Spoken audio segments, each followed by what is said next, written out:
Julie, your birthday's tomorrow. A day before mine, huh? Emily, what up? What up, everybody? KFC man in the house. The whole squad. Squad up.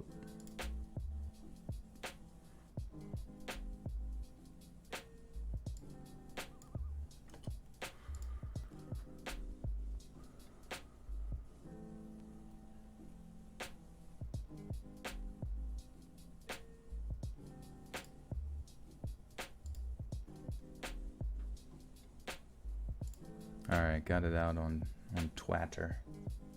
We got 69 viewers. Hell yeah. Hey, there's Robin. Hola, my dude. Bridget Jones. A wild Joel appears. He does. He is here. He is wild as hell. He's all sorts of cray-cray. Hey, Brittany. Hello, everybody. See a lot of beautiful, familiar faces. And Mannequin of Chaos. Like usual, the first dono of the night. Thank you for the 2, Mannequin. Appreciate that. Need a few hours of therapeutic let's read. Well, let me take you through the therapy.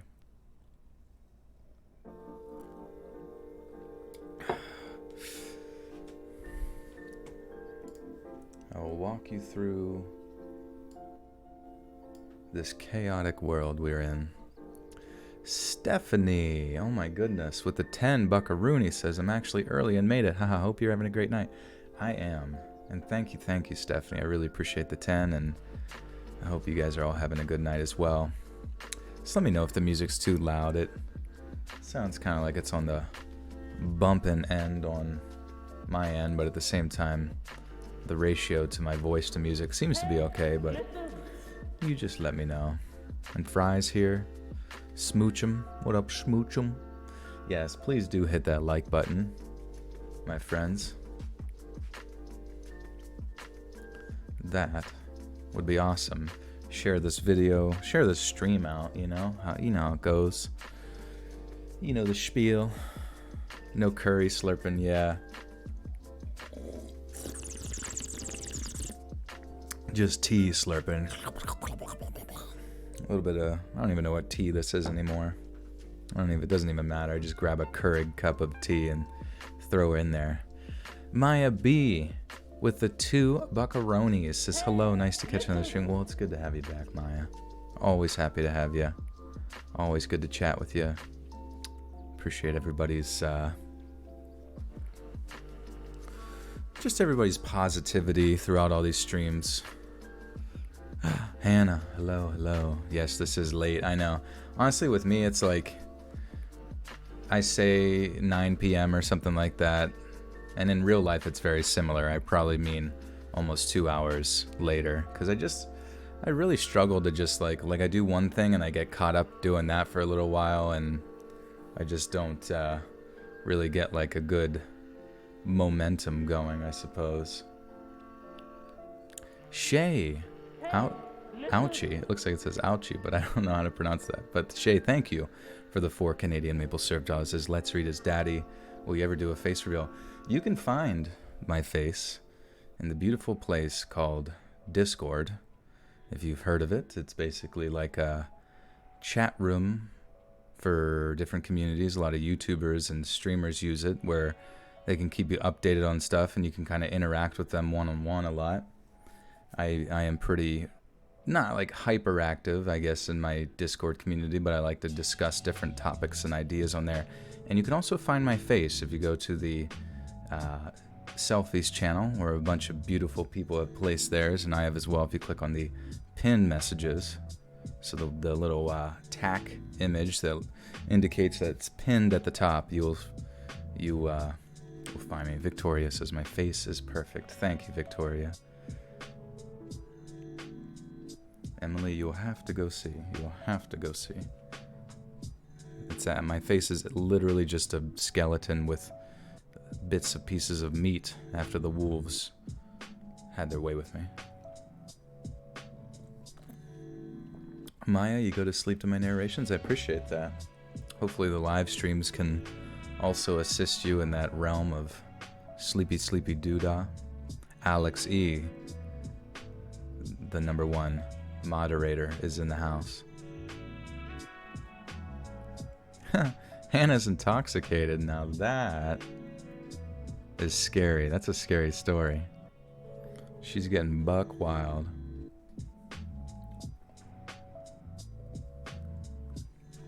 Trisha's a happy chappy. That's what I like to hear.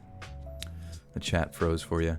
Yeah, I've been having a lot of issues with chat lately, and I gotta be honest, I kind of have no idea how to make that better for some people. I do hope that at least the audio comes through and you can experience that.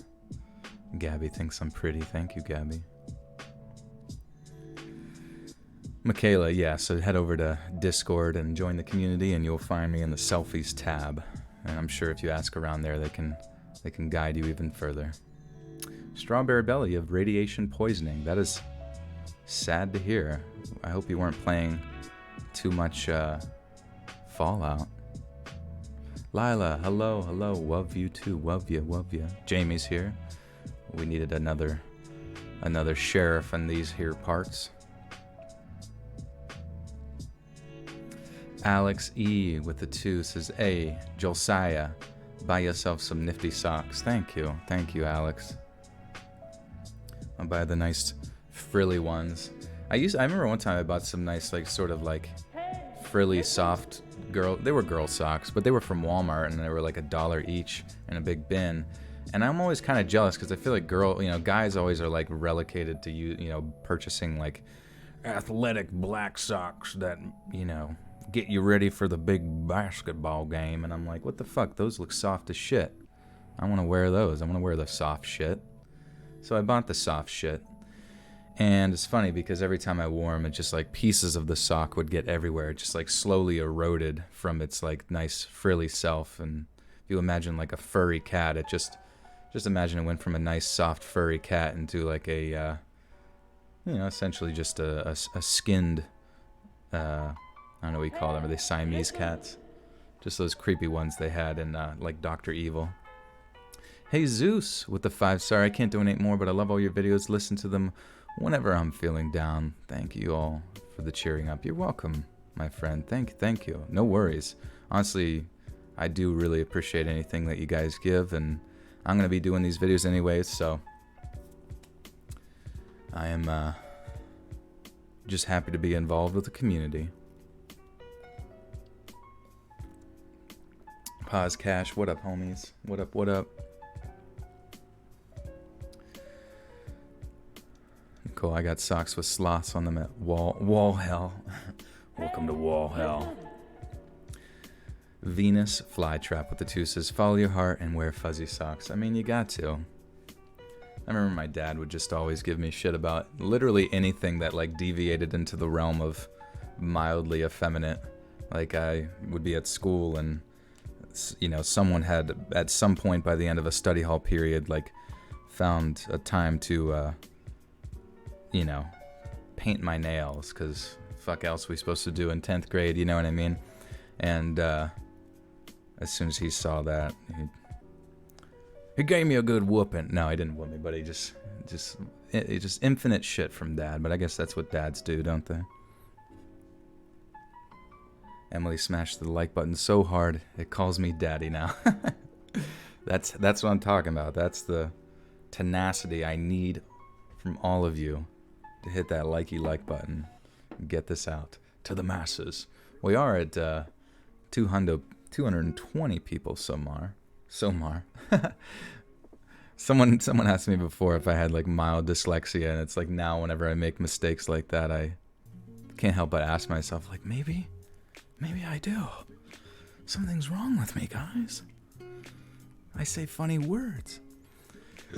Daniel Black, welcome back. Yay.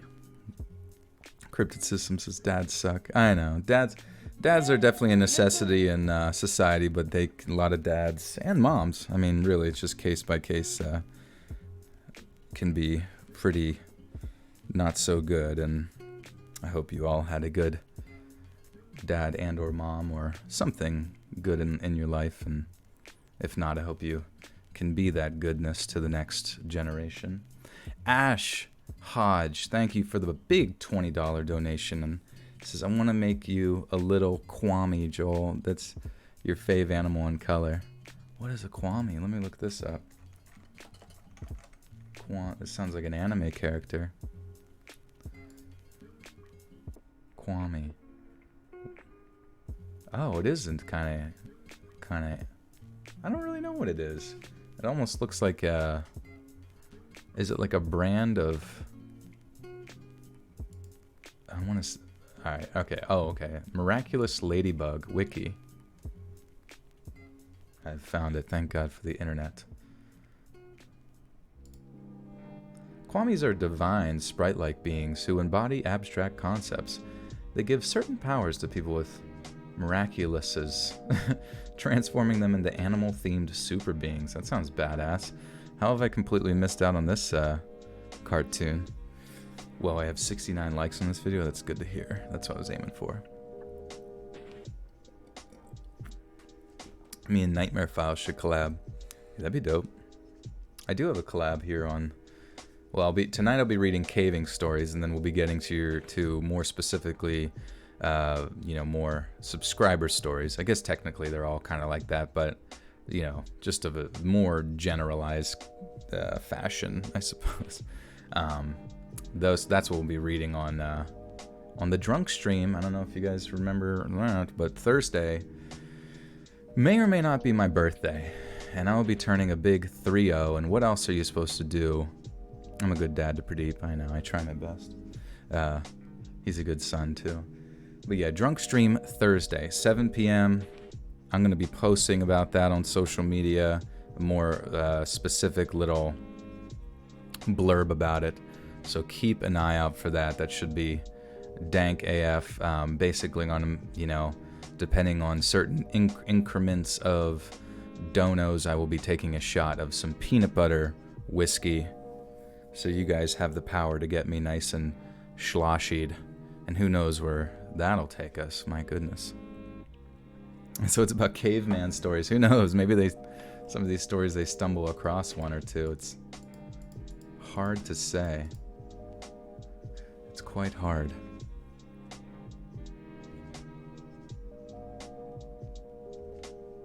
Me and Nightmare Files have the deepest voices. Yeah, Nightmare Files, I can't even recall what his voice sounds like. I feel like I know the name and I've seen him in here, but I can't say I recall the voice. We fitting to go crazy. Alright, I like it. We getting buck wild. How do we know you're really taking the shot? Jamie, that's a good question, but you're going to have to trust me on this, because the last thing I want to do is lie to my viewers. But no, I will be taking the shot just because I will be having fun. Because I thought about that. I was like, whenever I said about how I was worried about how many shots I could end up taking, they said like, well, why don't you just not take the shot? And I'm like, dude, I can't. Like, what the fuck is the fun in that? It's not going to be any fun for me if I have to like pretend to be drunk. And I'm definitely not going to be good at like pretending to be drunk. But actually, I do recall, like, when I was at the beach this past summer, before we went down to the pool, for whatever reason, the people that I was with thought it'd be a good idea to take, like, 4 shots of tequila right in a row. And, I said, fuck it. Let's do that, And, surprisingly, it may have been the sun. Maybe the sun helped me synthesize all of it.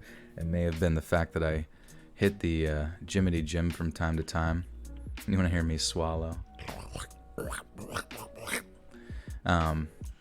But I think my body processed it pretty quick, so I'm kind of curious how this one will go. Panda Niece with the two says, are you drinking Screwball? No, so it's... Oh, wait. Let's see. Let me look. It's a peanut butter whiskey. And I think that's actually it. I apologize. I have it out in my kitchen, just kind of sitting. And holy shit, it actually is Screwball. Nice, Panda Niece. Good call.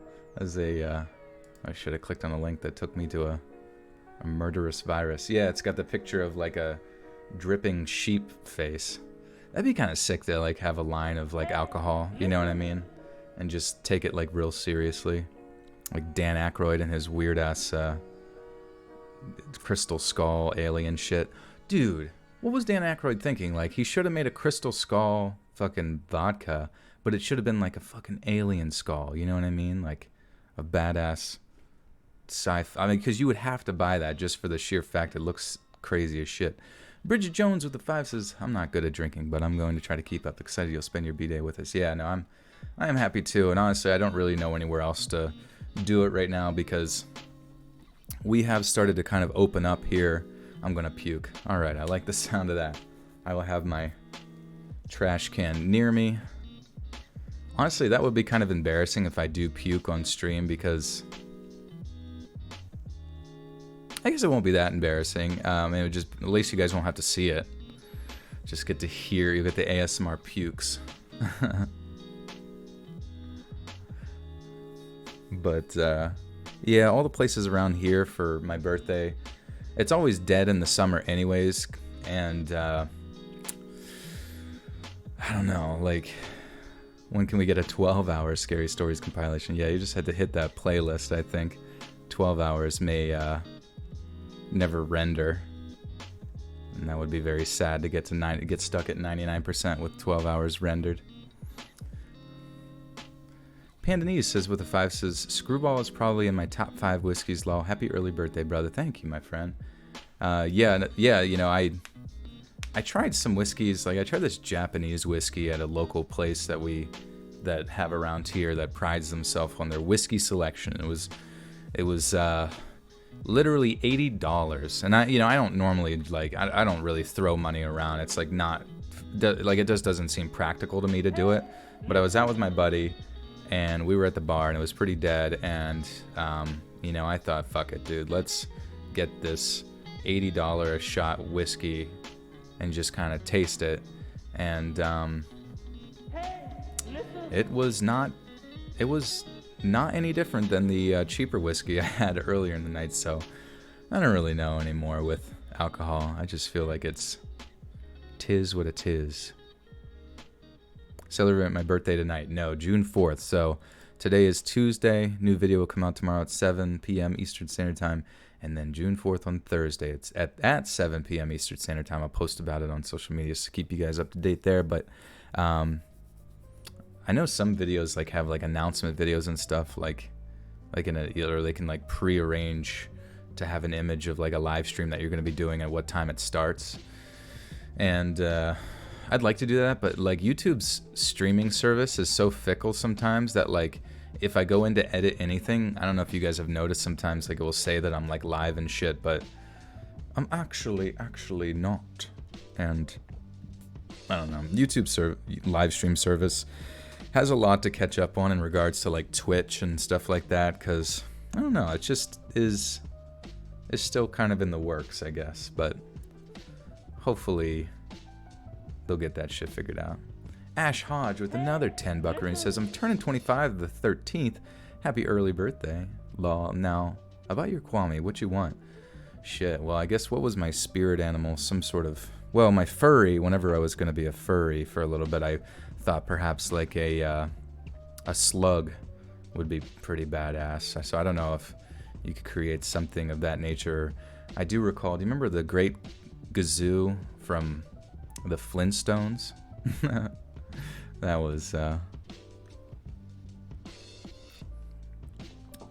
was pretty amazing. I am the great Gazoo. Oh, what did he call Fred? What a weird turn for the Flintstones. Like they had like a futuristic like alien as like his little spiritual guide buddy. I don't know. It's just really funny. Joshua with the 5 says, I need this break from my reality tonight. Hey, yeah, we got you, Josh. Welcome to the fam, where we are all family, really. No hate here. I can guarantee that.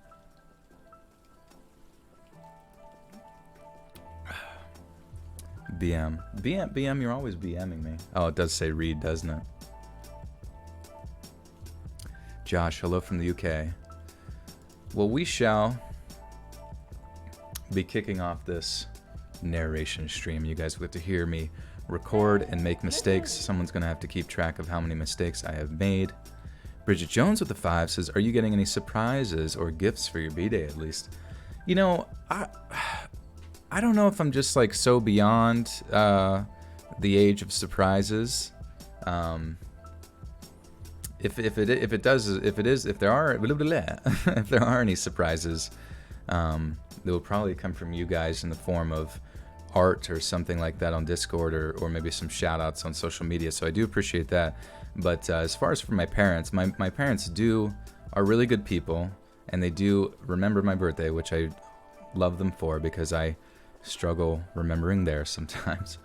But we always kind of just, you know, when it comes to holidays, birthdays, all that kind of stuff, we're always late in regards to that kind of stuff. I'm always late. I always end up taking them out on a later date, and things are kind of weird right now as far as, obviously, as going out to restaurants and all that kind of stuff goes. So I do hope that me and them get to spend some time together, and then with friends, it's kind of hit or miss too. I actually feel really bad when I forget like a really close friend's birthday, because I just kind of feel like they've just spent it completely absent of any love, and then I have just put the nail in the coffin as far as love goes, and its non-existence. And like as they're putting the noose around their neck, I send them a text like, hey, happy late birthday, and they're like, oh, thank God he texted me. Asherella with the 5 says, my B-Day was yesterday. I was hoping you'd do a Sunday stream that would go past midnight so that I could be like, hey, you stream on my B-Day. Aw. Well, happy late birthday, Asherella. I do apologize that I didn't do a stream for your birthday. Yes, Sundays, this past Sunday, so yeah, once a month, as you guys know, I do the podcast promotion and the big compilation. It kind of gives me a day off to sort of chill and just basically throwing together a compilation of some old audio that goes onto the podcast, but also is like a really long video, because people really like the long videos. So yeah, you know how it goes. But happy birthday either way. Chimpanzee, that is what I am. All right, guys, I'm gonna switch over to our good friend Iron Cthulhu Apocalypse. Also, Robin Mikalsen has a nice little artistic surprise for everybody as far as the stream goes. So look forward to that, because you're gonna see some stuff you may have never seen before. But as you guys know, if you have a story, a scary experience, whether with stalkers or paranormal individuals, such as demons, cryptids, slooptids, and booptids, be sure to send that over to my subreddit, which is reddit.com/r/letsreadofficial. Real easy to make a account for that, because I don't believe you actually need to verify your email. And so a lot of people make anonymous accounts if you want to keep things anonymous, and then you can just post in there. Hannah says, are you going to read Thursday? You know, I think I will. And as I kind of feel like that's a terrible idea, because if I get too... Hannah can't even read now.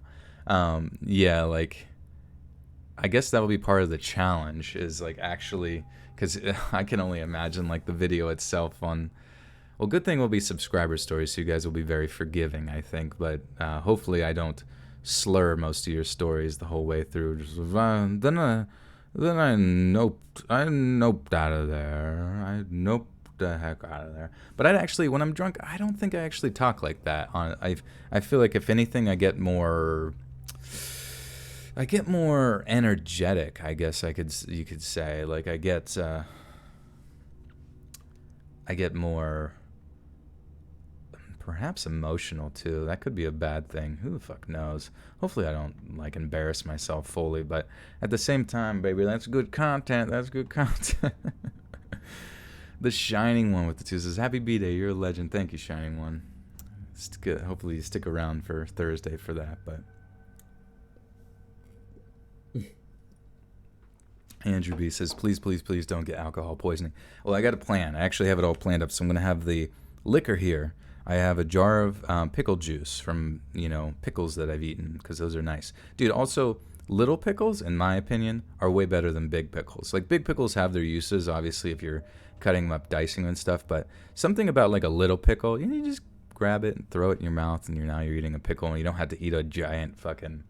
OG Mudbone pickle or anything like that. It's like way better than me. So I'm going to be taking shots also of pickle juice and then obviously shots of water to go along, just under the presumption that I will die. So hopefully this hasn't been building up to a suicide stream. Jesus Christ. What the hell? Joel, don't kill yourself. I'm just kidding. Am I talking to myself now? I'm not even drunk. All right. Jarrett with the 2 says, missed your last one. Looking forward to the next. Nice, Jarrett. Thank you. We're just going to have fun all around. Ratatouille. Chicks dig little pickles. You can write that down, baby. That's the truth. I'm looking for a monster pickle. I'm looking for the world's biggest pickle. Just bite-sized pickles. It's like, sometimes someone hands you a Snickers bar or a Reese's cup. You don't want to eat the whole thing all the time. But then you get those little, like, Halloween amounts, you know what I mean? And it's honestly just the perfect little topping you need. And, I guess with Reese's and stuff, you can eat quite a bit of them. Gargling mayonnaise. That will be a good... thing to do before starting. A little mayonnaise gargle. It's my strategy, at least. I'm going to do a face cam with this birthday shot stream. I am not. I know, like, I'll probably during the stream say, like, you know what, next time, guys, I'm going to do that. I'm going to do a face cam stream for you guys. I'm going to do it. But no, I don't know why. I just really don't want to show my face other than, like, the sort of curated images you might catch on Discord and stuff like that. Like, if I had to, like right now, it's already kind of, like, mildly nerve-wracking, I guess, like, streaming to 400 to 500 people sometimes. Not really that bad, but, like, it kind of creates a sense of anonymity, I suppose, whenever I can keep my face away from it and just focus on the reason people subscribed in the first place, which is the voice. And I don't want to create any other sort of association with me as far as the face goes within the context of the stream, because I think it would create a certain sense of insecurity within myself that may or may not keep me from releasing my personality to its fullest extent, if that makes sense. Like, if I know that people are going to be staring at me, like, hyper analyzing my the angle and diameter of my nose holes, you know what I mean?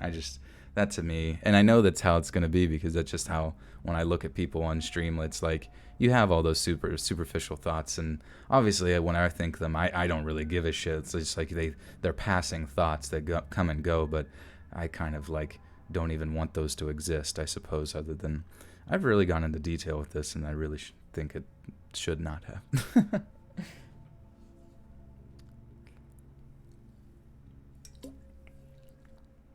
Head moderator PSA says, my mom says y'all can stay at my place tonight. Nice. I'm going to need a place to stay. Joel being insecure is banned. Thank you. Keep my insecurities at the door, my dude. Michael Reed with the 5 Aussie bucks says, are you interested in doing Australian horror stories or Australian urban legends? I would be. I do hope people from Australia send me in some stories, because that would be pretty dope. You love my nose holes. Thank you. They are filled with snot. All right.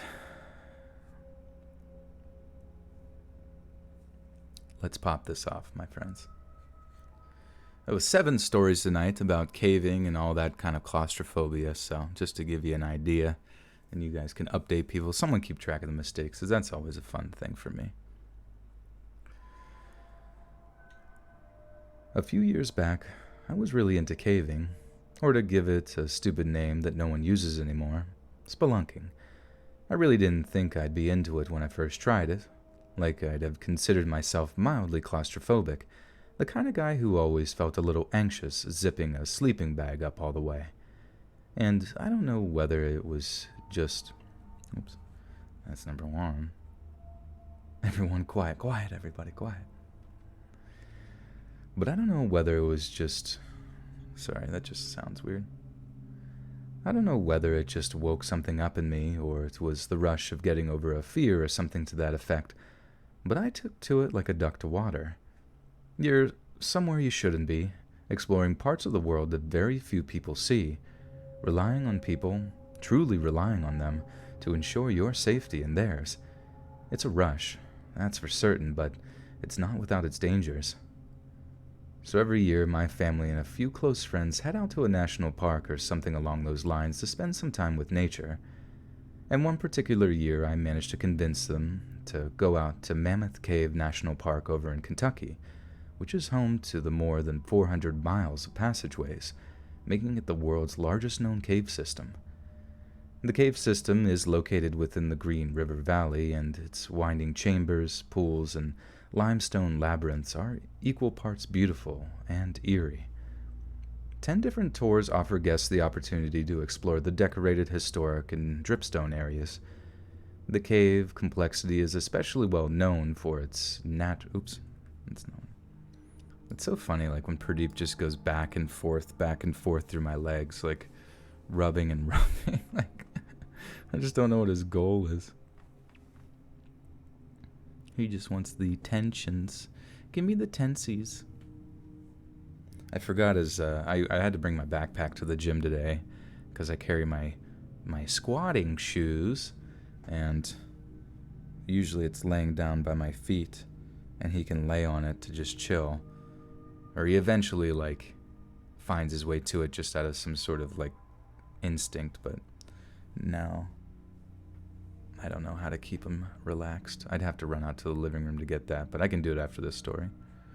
He's rubbing back and forth. You would die for Pradeep. You would give your life, lay down your life for Deepy Boy.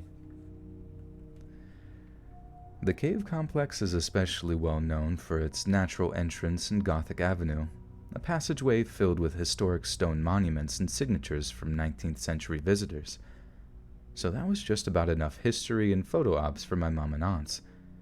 The river could provide hours of fishing for my dad and uncles, all the while myself and my cousin could enjoy the caving there.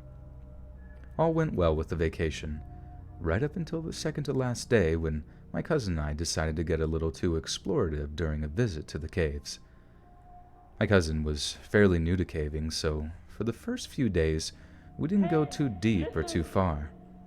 Last thing I wanted to do was freak him out before we'd even done anything worth writing home about. But as the week drew to a close, there was no way I was going home without finding something a little more extreme to traverse. So as we're heading back to civilization after an afternoon's caving, we found a slit just less than a knee high. Less than a knee high in the... Oh, okay. Insanity Collection. What's up, my friend, with a 5? Thank you, Insanity. Guys, we will actually, on Friday, after the for the subscriber stories, you guys will get a glimpse at the high-quality content coming from Insanity Collection at the end of the video, so I want you guys to keep an eye out for that, or subscribe to Insanity Collection ahead of time if you are looking for some more spooky content in the ways of high production value for show. Ganja? Ganja, question mark? So as we were heading back to civilization after an afternoon's caving, we found a slit just less than knee-high in the rock wall of a cavern. Shit, sorry. Burpees.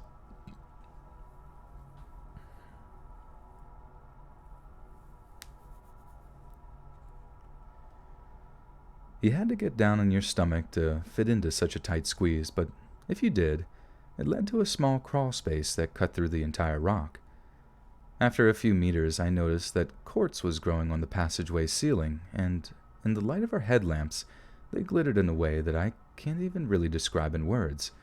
I mean, it's like something out of a fairy tale, a still from one of those weird Jim Henson movies. It's just magical.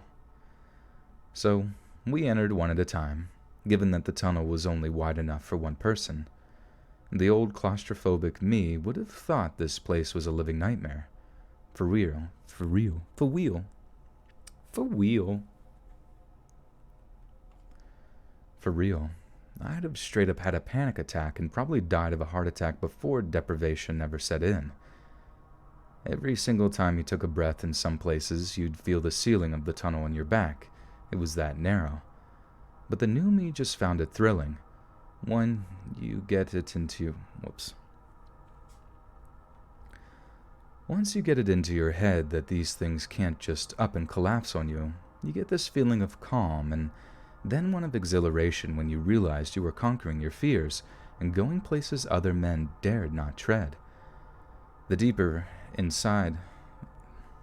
Sorry, that just like phrasing sounded weird to me.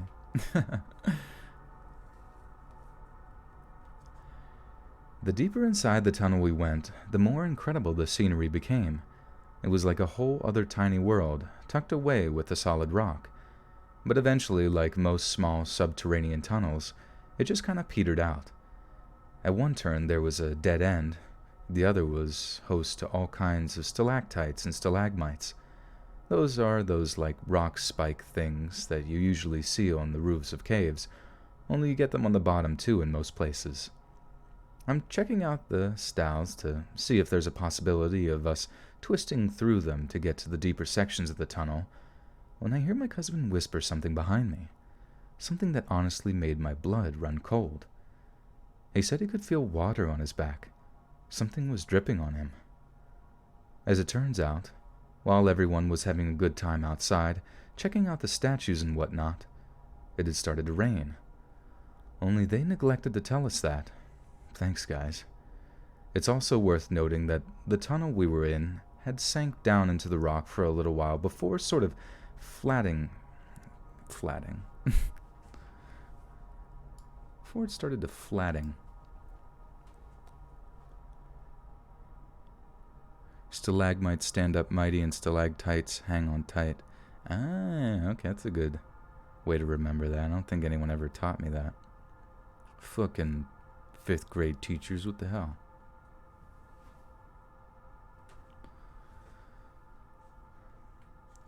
It's also worth noting that the tunnel we're in had sank down into the rock for a while.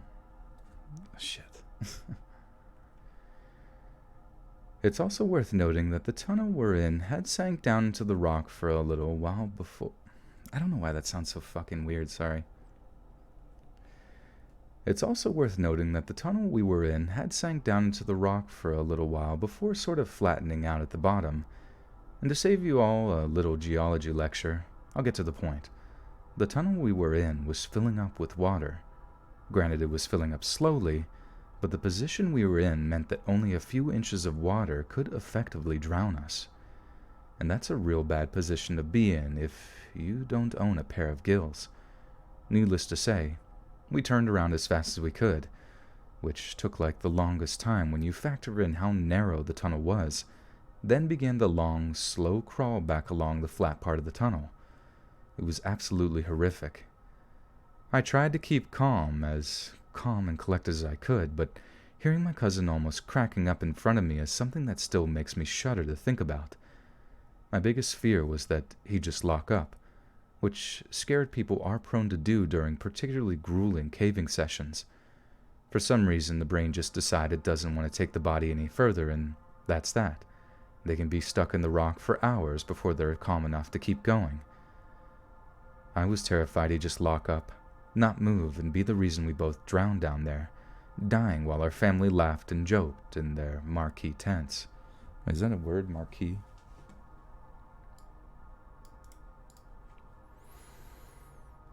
Marquee. Marquee.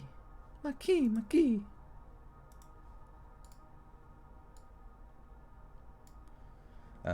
Canopy projecting over the entrance to a theater tunnel or other building. Oh, I see. Okay, cool. Hey, yo, Joseph, you big spoon or little spoon? Oh, well, you will have to find out. I'm kind of a switch between big spoon and little spoon. I'm more of a fork. A spork. You big spork, little spork. I was terrified he'd just lock up, not move and be the reason we both drowned down there, dying while our family laughed and joked in their marquee tents. But he didn't. That magnificent idiot kept his cool, relatively speaking anyway, and just pushed on. That doesn't mean it didn't get pretty close. It was horrendous, feeling the water slowly rising around us, seeing little drops turn into trickles, each new one causing my heart rate to speed up and my adrenaline to surge. By the time this tunnel... on that Switch life. Nintendo Switch. By the time the tunnels started to turn upward, back towards the main entrance, the water was almost up to my lips. Moving made these splashing noises, and both of our sets of clothes were completely soaked through. That little incident caused a ton of stuff for the remaining 2 days. My aunt and uncle... let me rephrase that. That sounded weird. That little incident caused a ton of chaos for the remaining 2 days. My aunt and uncle blamed me for almost getting my cousin killed, and that pretty much took it out on my parents for allowing me... They pretty much... This little incident caused a ton of chaos for the remaining 2 days. My aunt and uncle blamed me for almost getting my cousin killed, and they pretty much took it out on my parents for allowing me such a dumb hobby. We didn't go back into those caves at all, and, to be honest, it took me a few months before I even thought about caving again. It hasn't put me off entirely, and I think it did me some good to become a little more safety conscious. But you can bet that I check the weather before caving now, every single time. And if it even looks like it's going to rain, don't do it. It's just not worth losing your life over, no matter how amazing it is. Dude, caving sucks, to be honest. I mean, I'm sure some people really like it or whatever, but I sort of did some mild caving with some friends. Basically, there was a like you're going to a junkyard, and then that junkyard in my area leads down into a big quarry, which it must have been a quarry beforehand where they mined for limestone and other bullshit and turned it into a junkyard later to, pretty much just dump your crap. And I used to actually walk through there when I was younger because I lived a lot closer. Never really even thought about like this side, the side of a mountain that was dug out, and would take our dogs back there and just go for walks. And oddly enough, a junkyard is kind of cool. But once I got to college, I had some friends that knew about this area that was popular for caving, and essentially it was like a tube that went into the side of this quarry, and if you climb into it, it enters into the cave system that's through there. And like, dude, it's weird. Like, caving is strange because you might think to yourself that, oh, I just like follow along one pathway and it will be pretty straightforward, but no, like caving to me is like just as complex and insane as the capillaries in your blood, your veins and blood cells, like, or whatever. You know what I mean? Like it's just like, it's like if you imagine the roots of a tree going into the ground and just how many various directions roots could take and how they intertwine with one another. That's how I would describe what caving is like in its sort of general chaotic direction. Because essentially, like, there's so many variations. There's wide open areas, which are cool because you might come across places other people have been that have like left like graffiti and other funny shit, or maybe they have like areas that's like geocache where they have like a diary that people write in and stuff like that. You know what I mean? It's very interesting. Also, Miss Molly, hello. Thank you for the 2 says, Joel, how's your night? Sanity in check? We're getting there. We are getting there, Miss Molly. And I'm telling you that caving and my experiences with it would definitely lead me to a certain sense of insanity. Because basically, like, unless you are super familiar with the cave, there could be so many branching areas. Like, we could be at the exit, which is like a shitty you know, black plastic pipe that you have to crawl up and pull yourself through, and crawl army style just to get through. But like being inside of a cave, it really is claustrophobic. You're breathing in like dust particulate. There are areas in which like you are super, super cramped and have to crawl through and contort your body in weird ways to get through that you would otherwise never want to. You have to go across areas that have massive drops that if you fell in would completely shatter your bones, and you may not die. That just might be your final resting place that your friends would have essentially an impossible time of not only escaping the tunnel after you, but getting you out of it. I mean, it would be a complete disaster. And I remember one time we were so close to the exit, and it's like you could make a decision to, kind of like crawl up this area that looks like it's, branching upward, and almost like the tube systems at like McDonald's play place or some shit. But just imagine like if as you're crawling up that tube system, there's just another branching section made of fucking stone that goes off somewhere else that you had no idea was even there, but that was actually the direction you needed to go to escape the cave. And I don't know, I was, even though I thought I had everything memorized, like as I came back with friends, I was like, thank God I was with these people that knew what they were doing, because if I ever tried to like, show off and bring my friends here or some shit, I would get them lost and they would hate me forever.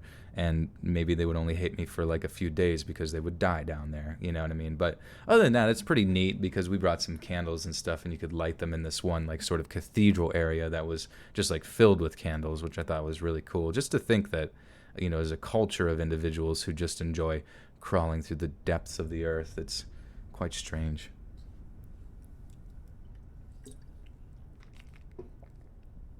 But I always have the memory of once I got out of the cave.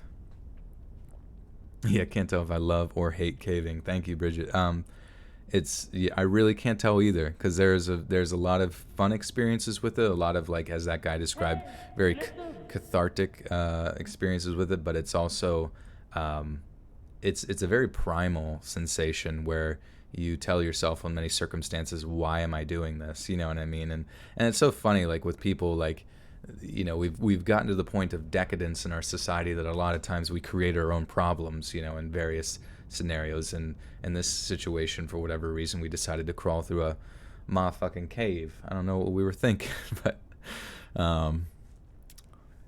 we were cavemen, to be honest.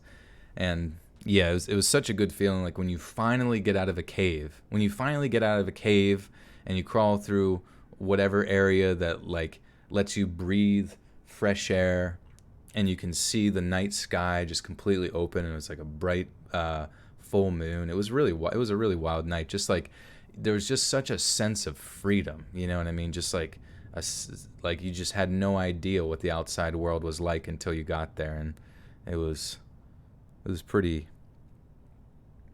awe-inspiring, I guess. Why the F is it called spelunking? I don't know. Why do they call it spelunking? Why do they call caving spelunking? The term spelunking came about in the 1940s and is derived from the Latin word spelunca, meaning a cave or cavern. It was thought to have originated in New England, and, as I mentioned above, refers to the act of exploring a cave as a tourist. A tourist. I'm a tourist. Yeah, so there you go. Spelunka. Oh shit, I got my spelunka everywhere. That'd be a really funny drink called spelunka. Along with mosquitoes, spiders will eat my toes, and I don't want that. Oh yeah. You don't want that at all.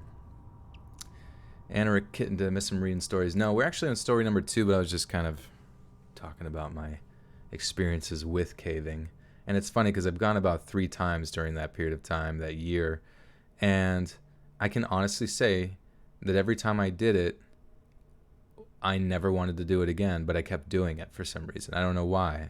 I legitimately have no idea.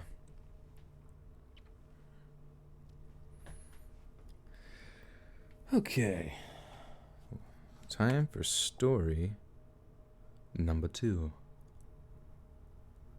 Let's learn philosophy. I remember one time I was going on a ramble at a house party back in college, and I was just going on and on, like, with this one couple that was listening to me talk, and the girl was like, "You should major in philosophy." And I don't know, just the way she said it was really funny. Henry Vang with the 5 says, "Hey, let's read. Longtime sub here. Love your work and your voice. I literally listen to all your videos. Thanks for being so cool and chill." Hey, thank you, Henry. Thanks for sticking around in long haul here. It's been a little bit harder, I guess, on YouTube's end to get more subscribers to the channel, or like the kind of like the daily increase of subscribers is kind of substantially dropped. So I do hope that that picks up at some point. I'm not really sure how to change the channel up to kind of enable that, but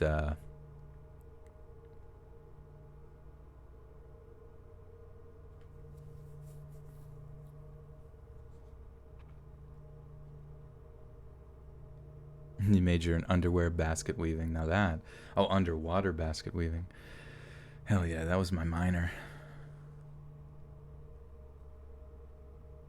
You major in not remembering this tomorrow. Oh shit, Hannah's going ham, baby. Hannah goes ham. Okay, so we'll go to story 2.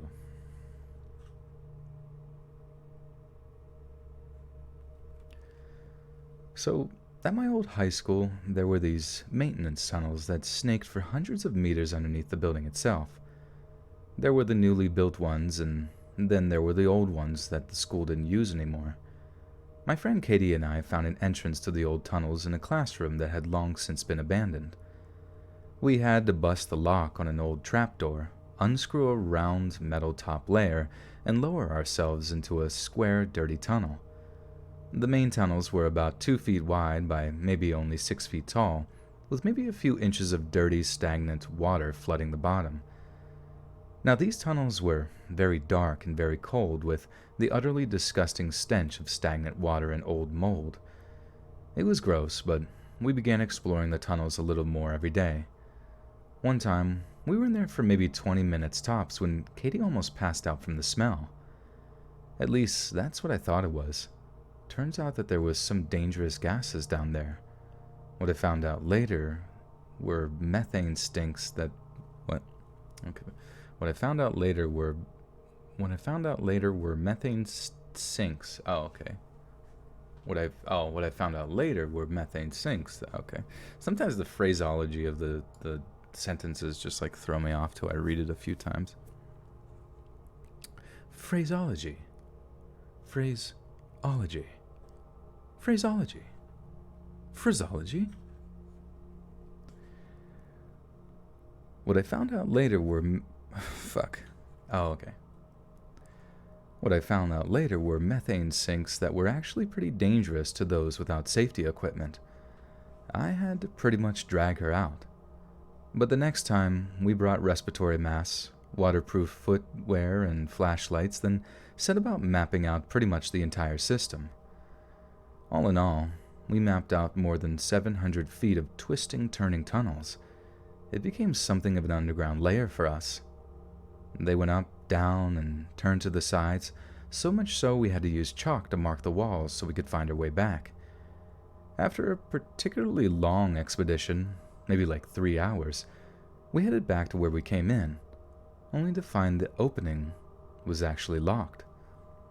We pushed and turned on the metal cover, becoming pretty frightened when we found it wouldn't budge. We were basically trapped inside, and realizing that did not feel good at all. We pushed through the tunnels, trying to open each of the 3 openings that we had found over time, but not a single one of them would open. Any panic that had been simmering away before had now bubbled to the surface, and to say the least, we were completely freaking out. We ended up rushing down a tunnel we hadn't actually been down before, hoping it would lead us to an exit. After a while, I kept hearing noises behind us. I told Katie, who was crawling in front of me. We froze, turned off our flashlight, and listened. Sure enough, a steady splashing sound was actually following us. We just freaked out, and made us started to... What? and Maida started to make... Oh, I see, okay.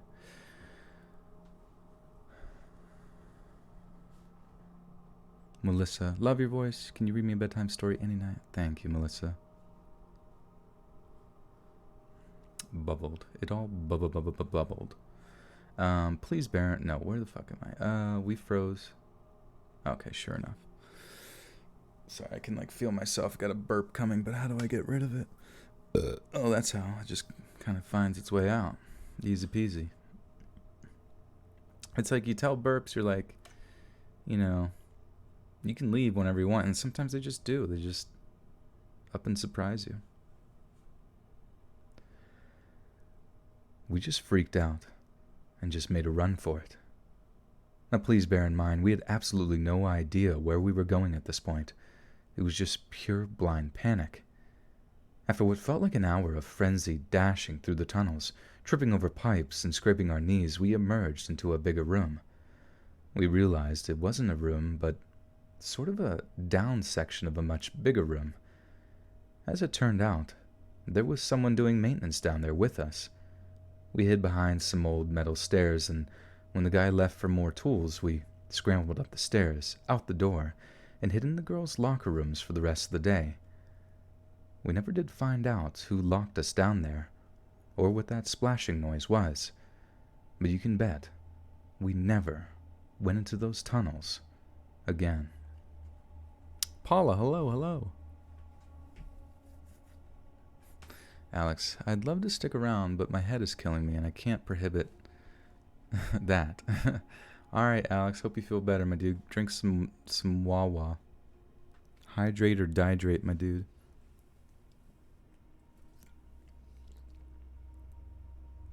Maybe doing some collabs with other YouTubers. I do need to do that. I mean, it's just weird because I'm at like a position where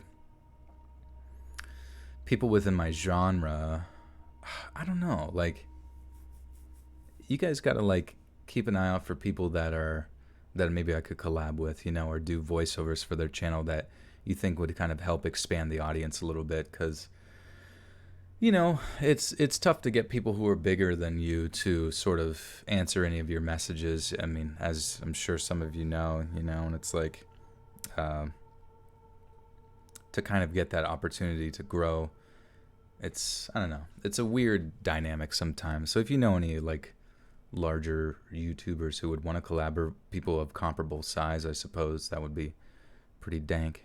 Who's my favorite movie character? Probably the Zohan from Don't Mess with the Zohan. Is YouTube my full-time job? Yep, YouTubing and podcasting, I guess, essentially. That is me life. Me and Mr. Nightmare. That would be cool, man. Honestly, sometimes I wish I could, like, somehow... I would honestly pay money if there was a way to pay money for advertising so that my videos would show up after, like, as a suggested thing after every Mr. Nightmare video. You know what I mean? Because that's a huge audience to reach out to. And if somehow I could make it so, you know what I mean? Like, that would be cool. Criminally listed. But yeah, getting a hold of Mr. Nightmare is kind of like a next to impossible thing unless you're, you know, also within that category of quite large. Large and in charge. Mr. Nightmare actually just uploaded. Nice. What did the old boy put up? Let me check. Mr. Nightmare. 30 potatoes story? No, I'm just kidding. 3 animated true horror stories. Yeah, those animated ones always kick ass. It's pretty sweet. Oh, was this with, let's see.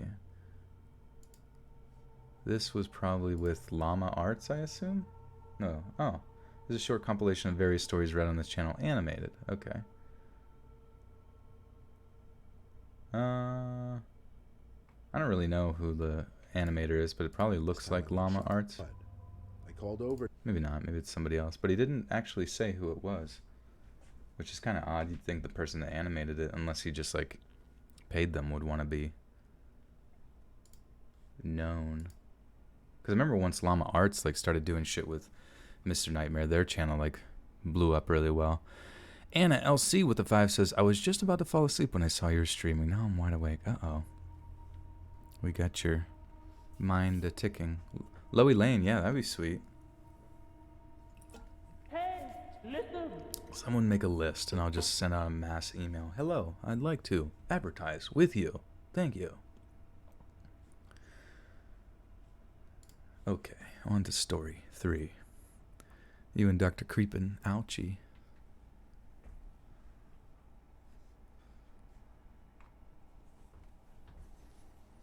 Collab with Blue Spooky? I think so. There's also a part of me that kind of wonders if just like the realm of like true scary stories, not that it's dying, because like obviously all of you guys are very still interested in listening to it, but I think at one point it was a much bigger trend, you know what I mean? And perhaps I need to expand into the world of like positive stories. So if you guys know any like subreddits, I mean, would you guys even want to hear like stories about positive things? I mean, like, I feel like that video would not do too great. Valerie Hernandez with the 5 says, do you have any scary movie recommendations you have seen recently? Shoot, I honestly, I don't really know, to be honest with you. What about you guys? Have you watched anything recently that's been spooky dooky that you could get out there?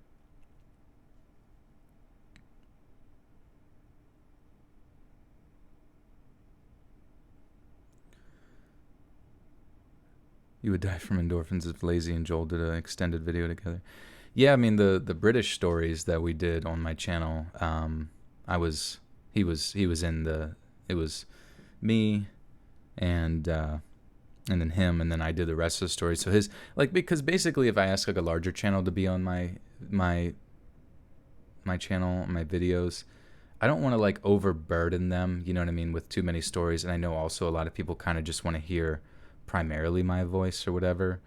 So like having him just like read one story, I felt like was the perfect amount, because it was still, you know, definitely a collab, but it didn't really, you know, step on too many people's toes.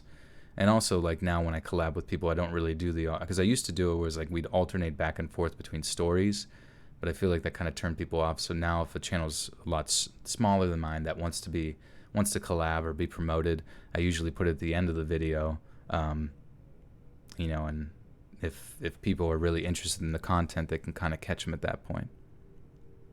You shut up for my Chills impression. My Chills impression is not good. It's actually Jensen is the god tier Chills. Chilios.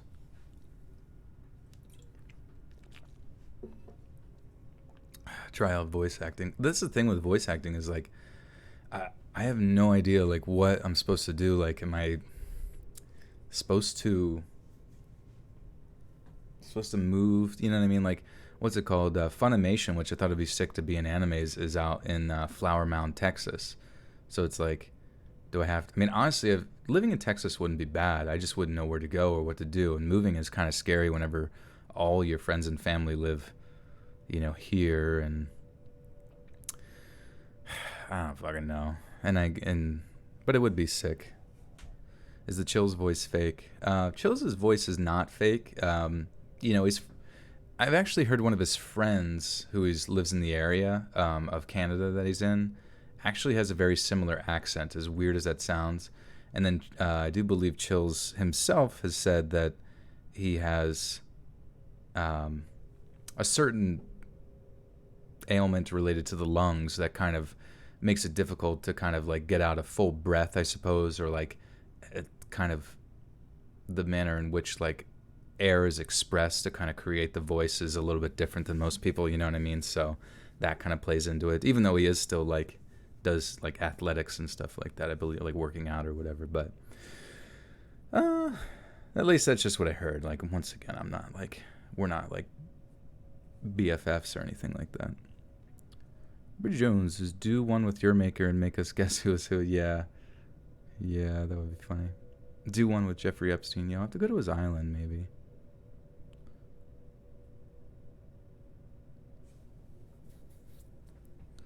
But yeah, if I were to like, you know, I don't know, like you have to get an agent and all that kind of stuff, which would be cool. I just kind of have no idea how that whole process works. And yeah, McNugget, I think that might be it, to be honest with you. You saw Us in an empty theater and it was spooky. Oh, was that recent? Like Are theaters open now, I assume, or?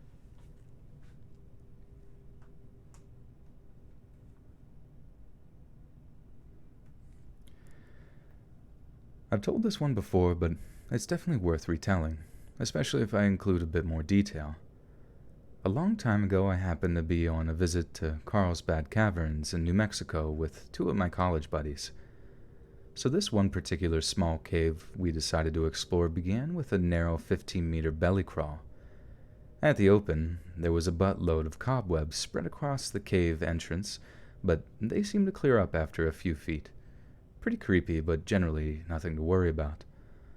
Although I really hate that feeling of them when they touch your face and there are a few dead flies in there or whatever. Anyway, I was the most experienced caver, so I went first and did the belly crawl pretty quickly, pretty much making myself the human shield for those big clumps of old cobwebs. As the tunnel ended, I came out in a small domed room, about 1.5 meters tall and about 4 or 5 meters across. I had some time before my friends made it, so I was describing the room to them, whilst dusting the spiderwebs from my clothes. I looked up at the ceiling and gasped a bit. I'm not afraid of spiders, but the sheer volume of them caught me off guard. It must have been a minimum of like 1,000, all crawling around each other.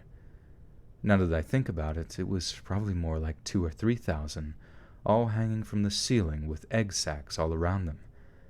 I mean, they were a legion, like there wasn't a speck of rock ceiling to be seen, as the entire thing was just a mass of 8-legged crawlies. Hey guys, there's a lot of spiders hanging from the ceiling. Don't stand up when you get here, I called to my friends. My friends were considerably more cautious of the spiders and began to ask a few questions about them. How big are they? What color are they? Well, how many are there? And that kind of thing. They're not that big. They kind of look like black widows, but they're not. They're the wrong color. It almost seems like they're brown. The legs look a little lighter than the body, I said, studying them as best as I could with my headlamp. I was no spider expert, but I knew a black widow when I saw one.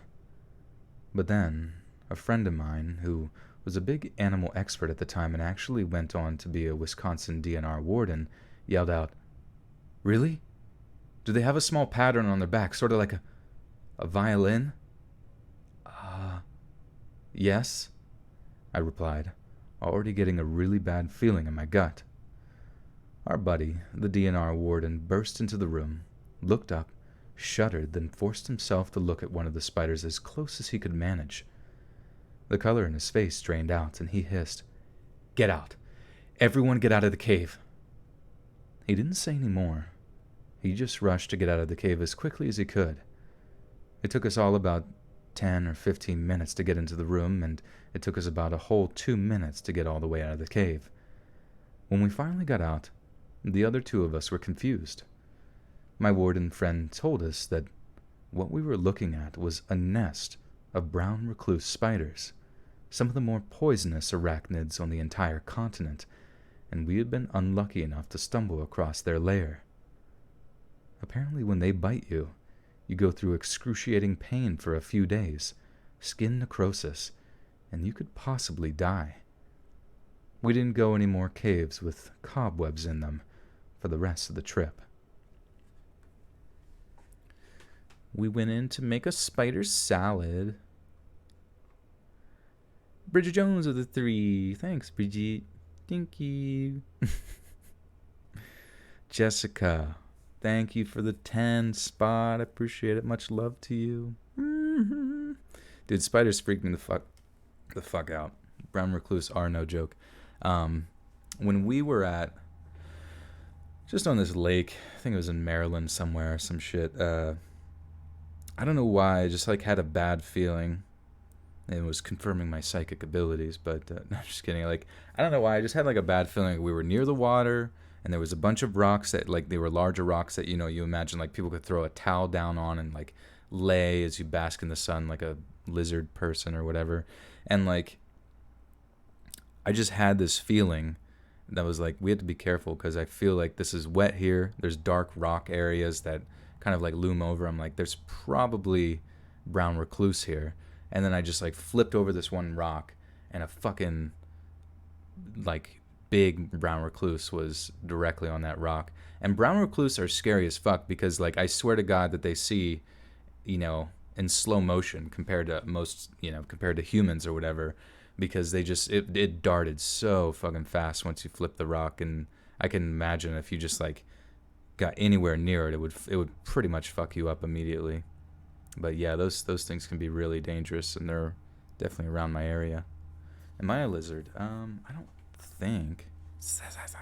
I don't think so. I don't think so. I just shapeshift.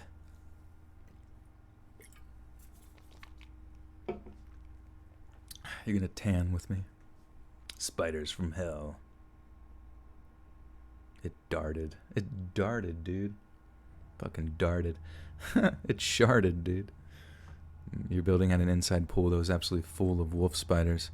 Yeah, I don't know. I don't think wolf spiders are too dangerous, but yeah, I remember down at my buddy's cabin, or actually it was a family member's cabin, they had just mowed the lawn, you know, to make room for Memorial Day, like volleyball and shit like that. And you know, it was a lot of like excess you know, lawn clippings everywhere. And you could just, like, if you look down into the lawn, like where all the clippings were, you could just see all these fucking wolf spiders like crawling through them and shit. And I don't know if you've seen those videos online of like looking down at like grass, and there's just all these eyes like shining back at you, and you know for a fact that they're fucking like wolf spider eyes. And I don't think wolf spiders are dangerous. I could be wrong, but they are very ugly. They're like almost miniature tarantulas. Do I go to any conventions? Hey Ron, I have. I went to, the only convention I've ever been to was VidCon, and I had a great time.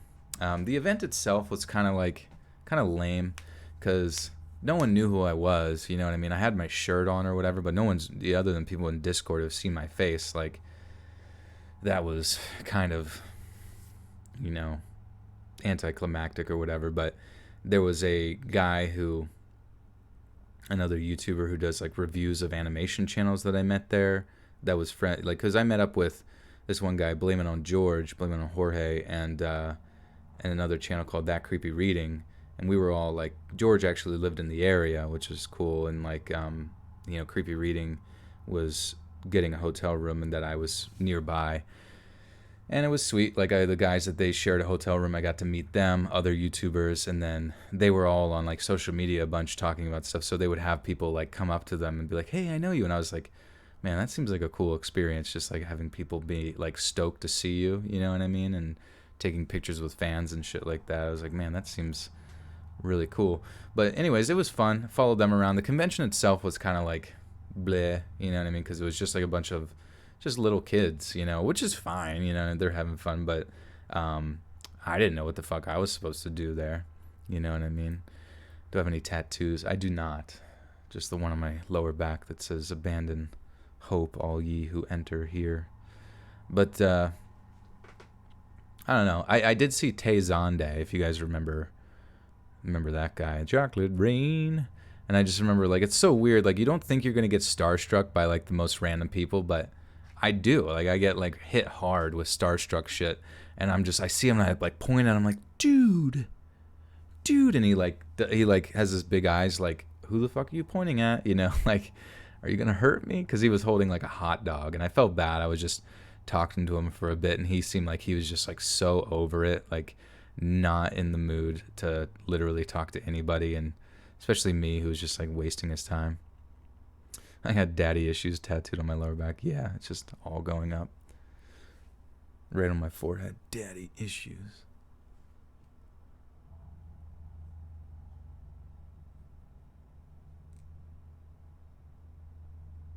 Living in the, I don't know. It's a hot idea for a tat. Yeah. King baboon spiders can charge for several feet in the reared up position. That's scary.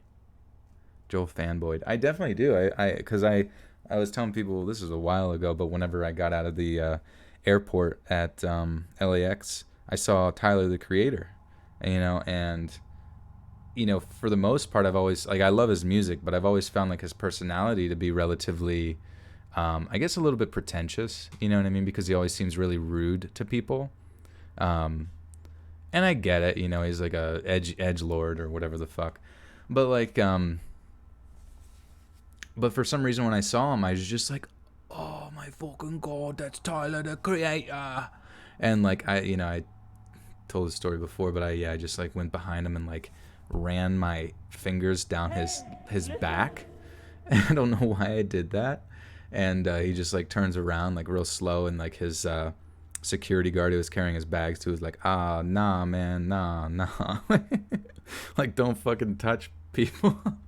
And I was like, and I did, like, I was just like, hey, Tyler, what's going on, man? Like, I fucking came in, like, underneath him, like, with a handshake, and he was like, oh, so, like, he did, like, a handshake and then just, like, kind of, like, looked beyond me and then moved on to whatever the fuck else he was doing. But it was cool, you know what I mean? It was a cool thing to see him. I was just, because it just made me realize, I'm like, like, all of this stuff that gets kind of, like, blown in our faces every day, or we consume their shit, you know what I mean? And, like, we just think they're kind of, like, above. Like, you don't realize how strong, like, consuming someone's content and seeing them on a TV all the time will make you perceive them when you see them in real life, and it's just a very strange thing. But I was told later by a taxi driver that you're not supposed to fangirl in LA, because that's apparently LA is, like, where all the celebrities, they just want to feel normal. So it's like, okay, then why do you literally all congregate near each other? But yeah, so that was cool. Mediocre bit with the 10 says, I feel starstruck. Struck by a star. I feel like if someone was starstruck with me, I would be, like, stoked about it. I was like, nice, dude. Like, let me talk to you so you realize that I'm just, like, a normal dipshit.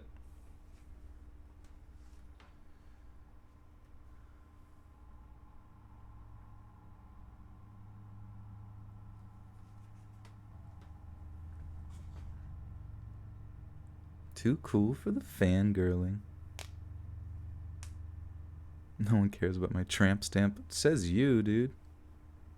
Pretty sure I used NASA's fucking satellite dishes to hone in on exactly who cares, and it's everybody.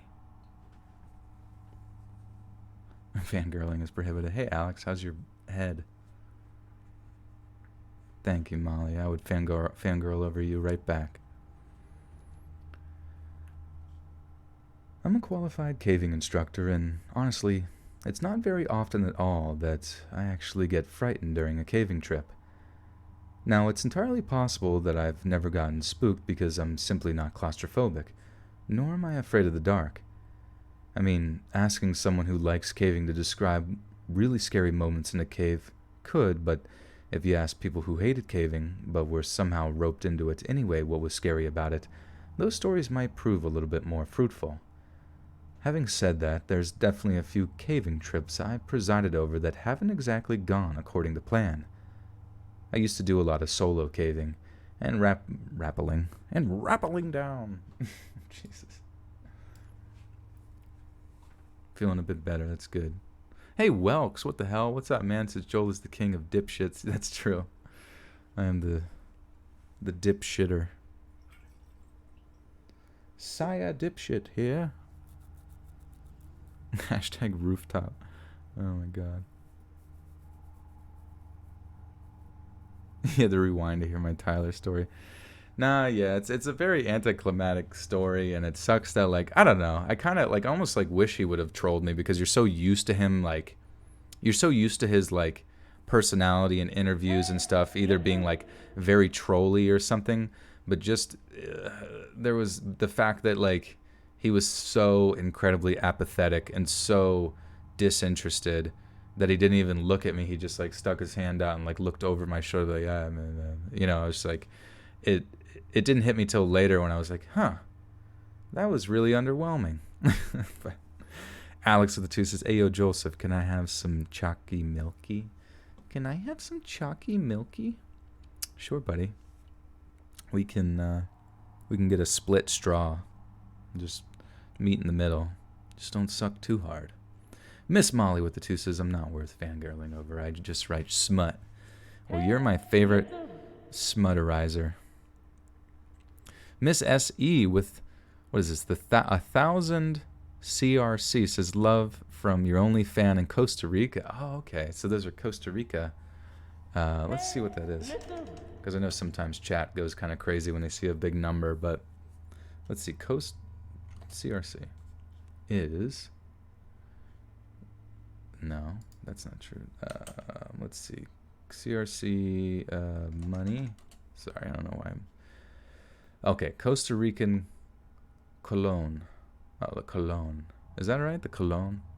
But either way, thank you, Miss S.A. I appreciate it. Hope everything's going well in Costa Rica. That sounds kind of amazing.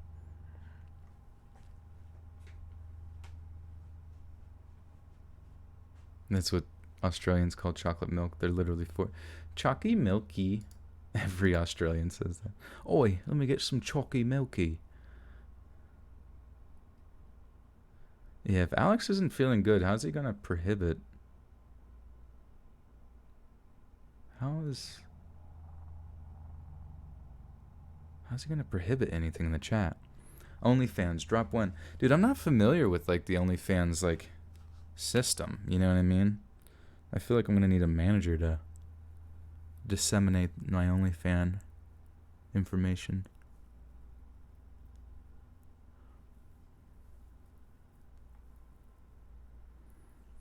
Almond Milk said, just look at your sub account again. You've come so far and I can't wait to see the day you hit 1 million. Yeah, that would be pretty wild. Pretty wild. Purple says, I've only met celebrities I'm not a fan of. I know, it's not fun. I love that one where, what's his name who played the Joker? Heath Ledger. He meets a fan and she's just like, oh my god. And then he like just gives her a huge kiss on her face and then she faints. I was like, now that's what I'm fucking talking about, baby. OnlyFans is a trap. Oh, Bridget, we know you have one. Brasser, what's up, bro? You getting swole? I used to do a lot of solo caving, and rappelling down vertical caves was one of my favorite parts of the whole process. I must have dropped into a cave maybe 300 times or more. Last month, I took a small group of Boy Scouts from Michigan into a vertical cave. Being slightly out of practice and not trusting my well-worn gear to keep the kids safe, I ended up borrowing one from a buddy of mine. It was a slightly smaller bundle, slightly narrower in diameter, but it was infinitely more flexible than mine was. I thought this might prove to be a boon, but it turns out I didn't quite think this through, and problems that didn't occur to me at the time began to manifest quickly. Once I was in the cave itself, I figured out pretty quickly that I didn't have nearly the amount of control I was used to when rappelling. I found that I was able to stop, but only barely, sitting over a 200-foot drop while hardly being able to keep myself from sliding. I decided to abort the rappel at the first ledge I arrived at, which was about 30 feet down. I had to lock off my rack and call on those who came with me to help me swing over to the ledge and climb back down.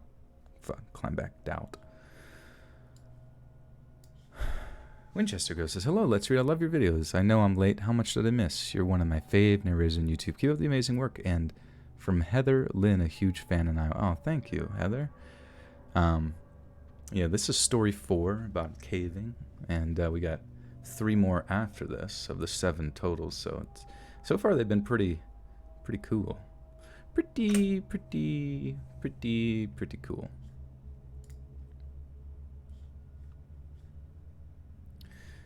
Bridget, for only $10 a month, I will annoy you uncontrollably and send you ugly pictures of my face. Only friends. Yeah, you guys should start an Only Friends account. We can be friends. I had to lock off my rack and call on those who came with me to help me swing over to the ledge and climb back out. Imagine that. Having your life in the hands of a bunch of Boy Scouts. No offense to the little guys, they did the job. But I was pretty worried for a minute or two. I did have climbing gear with me, and I suppose I could have switched over to the other rack, but that would have been...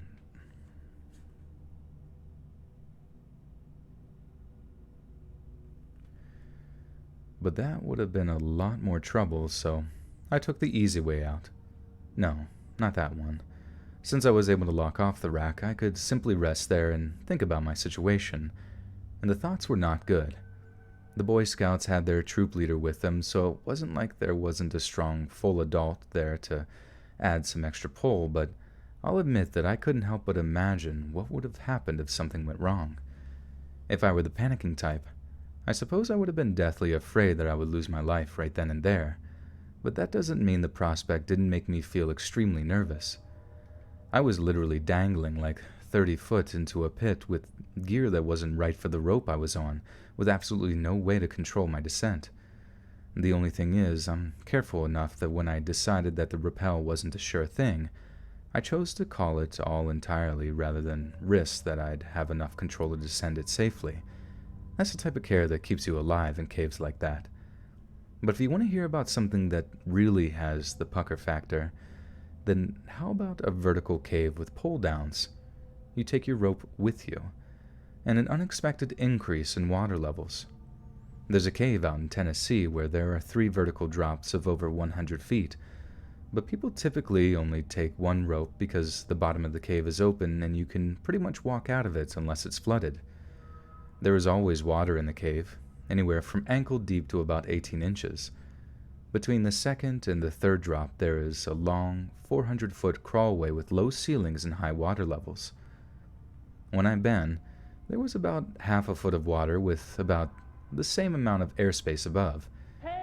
It's a really nice crawl through with pretty river petals on the floor and lots of small but clean formations along the walls. White calcite formations, stalactites, stalagmites, and soda straws mostly. Some of the formations are beige, yellow, or tinged with red, showing impurities, of course, which leads to a lot of vegetation during the 400-foot crawl.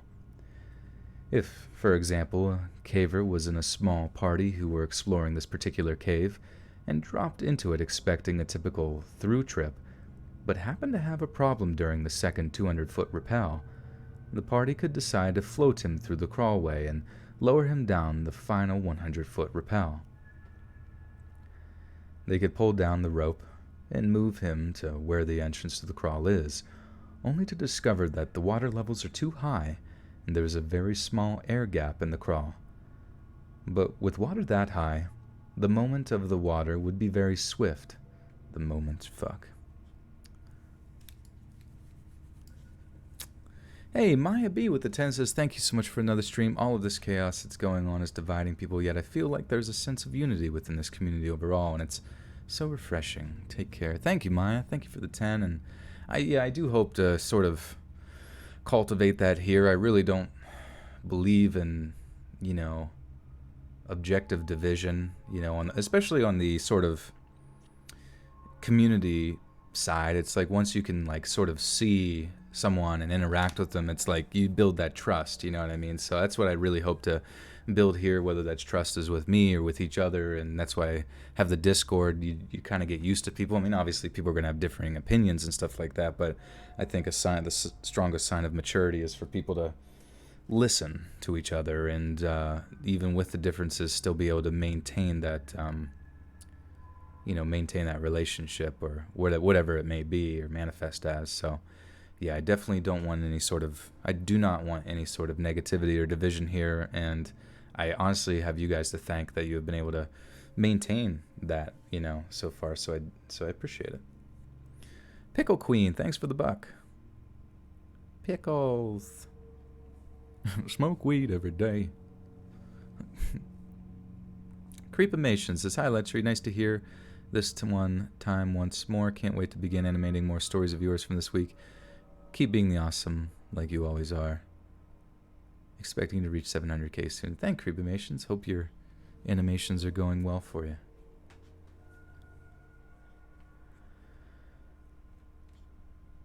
But with water that high, The movement of the water would be very swift, and it may be too much for someone attempting to navigate it to fight their way back upstream.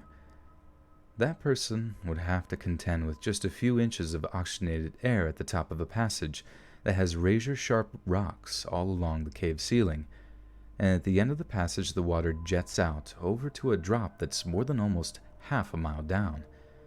The immense water pressure would try to push them out of the passage, and it would take a great amount of strength and effort for a sustained period of time to be able to resist that water pressure. And honestly, it would not take long to exhaust someone, and when they run out of strength, then it's time for the big sleep. It's likely that the fall would not kill the caver overnight, since the bottom of the drop would be completely flooded. He'd hit the bottom and, in all likelihood, break a bone or sprain an ankle, but the water could essentially break his fall, potentially saving his life. But that's only assuming that he could breathe the whole way down the passage without getting his face torn up by the rocks on the ceiling, and as you can imagine, that's very, very unlikely. If there's one thing you take away from this dumb story about caving, it's that you never, ever go alone. And generally speaking, you don't try to take an injured person out of the cave with small numbers. It's better to leave one person with the injured party and let 2 people go out and get help. That's why the smallest safe party is no less than about 4 people. But with 1 person staying back and 2 people trying to make it out of a flooded passage, there is the potential for lots of drama. Duly noted. I eat ice cream without peeling and taking out seeds. Oh, that's good. Shiny moon pickles. You dingus. Dairy Queen now offers boneless ice cream. Damn, that's sick. You can just grab it. They just put it right in your hand. I never listen to these stories so that he gets another view when he posts it. I appreciate that, Hannah. So you just like listen to the... How do you know when the story stops and the rambling begins? Hey, listen. Stuff, okay, says with the $5 says, what bands, artists, and musical genres are you into these days? What inspires you? Thanks for all the great content. Thank you, Stuff. That's a good question. I really like... I have a very eclectic taste of music. I mean... I know everybody says they're not a fan of country, but I really am not a fan of country. More specifically, the pop country shit. Just because, like, pop music in general to me kind of feels soulless. So, like, whenever you add a country twang to it, it almost just feels, like, unbearable. I used to work at a bar that had, like, country night, and we would get to wear jeans and stuff like that, while they played country music. And I wasn't a big fan of all of that, but I guess the atmosphere in general was fun, you know what I mean? So I get the concept of country music and sort of like the idea that it's supposed to harbor a sort of sense of family or some shit. But like setting all of that aside, a lot of the music, I mean, I love hip hop and rap music and shit like that. It's just kind of gets me pumped while working out. In addition to heavy metal, you know what I mean? I enjoy that just for working out, just because it kind of gives me the energy I need. And pretty much any and all forms of electronic music I am down with, whether it's like deep house or synth wave or some of my favorite stuff to listen to is stuff I call like that has been kind of dubbed like IDM or intelligent dance music as opposed to like EDM, though I don't have any issues with EDM. I know to me all music's kind of has its uses, but to me IDM is usually involves, and it's actually within the classification of the song that I play at the end of country boy, shake it for me, boy. I just always laugh at country music lyrics like, I want to pick ticks off of you. I want to cover you in mud and pig shit. Stuff like that. But IDM I enjoy just because it's usually doesn't have lyrics. It's usually some sort of a very unique form of musical composition involving like electronics, and it just makes you think a lot. And the song that I play at the end of the stream is actually an IDM song. It's called Peaks J 1994 by Kettle, and I can link that at the end or something if you guys are really interested. But it's I don't know, just stuff that makes me think, like especially when I'm out on a walk. like music really like sets the mood, you know what I mean? Oh my god, Pradeep is just he just like plopped his body next to my foot, but like it's also like in between a bunch of wires and a shoe. He's so funny. And he's like scratching my foot to get my attention. Um but yeah, like it IDM to me sort of just like allows me to like think. And one of my favorite albums of all time is an artist from the Netherlands called Secede, and their album called Trishasla. I can spell that for you if anybody's actually interested later on.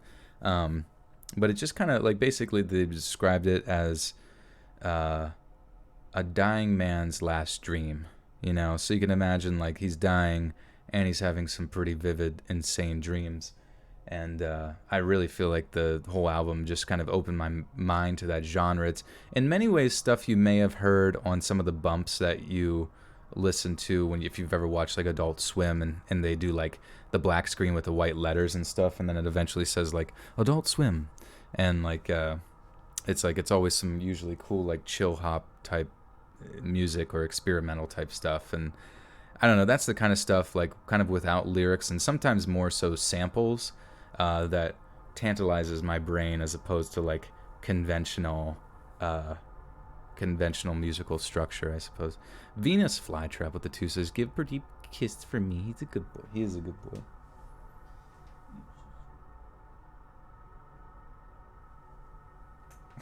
He's just laying down there.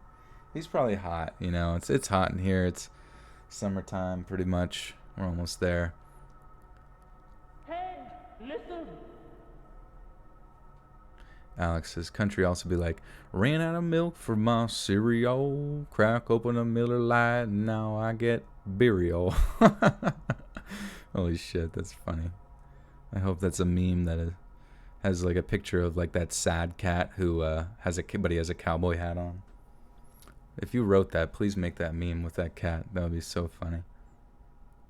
I'll put it on my meme Instagram, which is @hornycomputer. You should follow it. Jolie trying to get as big as me. I'm honestly like, I guess I'm kind of. People like one CrossFit coach describes me as bear-like, but but at the same time I'm not like a very like huge bulky individual. But yeah, you should definitely lift weights. It's good for you. Miss Molly, your voice and lo-fi hip-hop are the only things that help me really focus on writing smut. Take that as you will. I shall. I'll take it right. I take it right on the chin.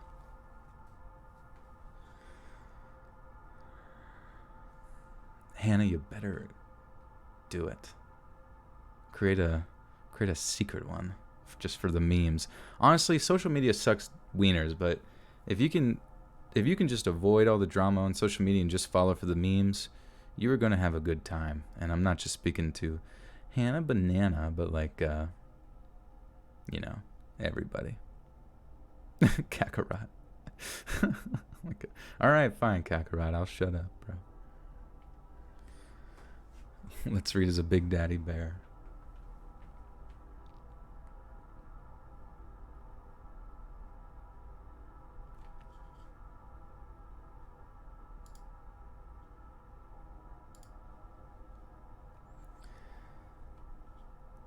I think I can give a good answer to this, as I've been caving as a hobby for several years now.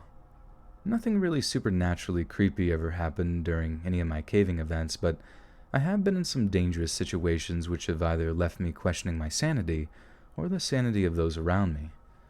So I used to go caving with a group of people from a university club, but I've been out of university a few years and just been doing my own thing. Well, one weekend me and my friend Josie decided we should go on a little trip to a cave with these guys, you know, to see how the old club was doing. The club that taught us how to cave, and we in turn taught the new guys when we were the old breed. So anyway, the trip is going according to plan, and me and Josie go off caving on our own. But one evening, we decided to join the whole group and cave with them in a tunnel system near to our communal campsite.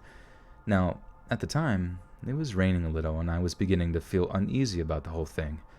But to be honest, I never voiced my concerns and just went with it. Big mistake. And so it was that a large group of 12 people arrive at this cave system, spending about 20 minutes checking their gear before entry. The particular cave system we were exploring is normally just a subterranean river on the inside, but it has a few levels of corridors that you can explore high above the water itself. The entrance is really tight, though, and requires you to climb down this tight pipe extremely cautiously, using only your feet to feel for stable footholds. There is absolutely no way to see what is below you, and basically if you use your... Basically, fuck. Plot twist, I don't have a face. I'm just a sentient wrench. Dude, that wrench keeps everybody in line. Doris, thank you, Doris. Welcome back.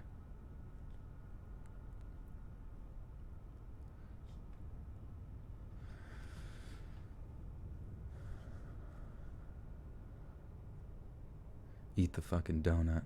Oh, hi, Strangeness. What's up, dude?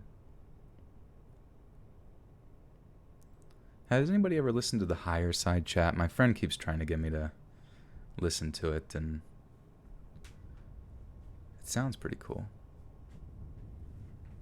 To see Joel's face, join Discord. Here is Discord. There's also a lot of other nice faces on there. Many, many.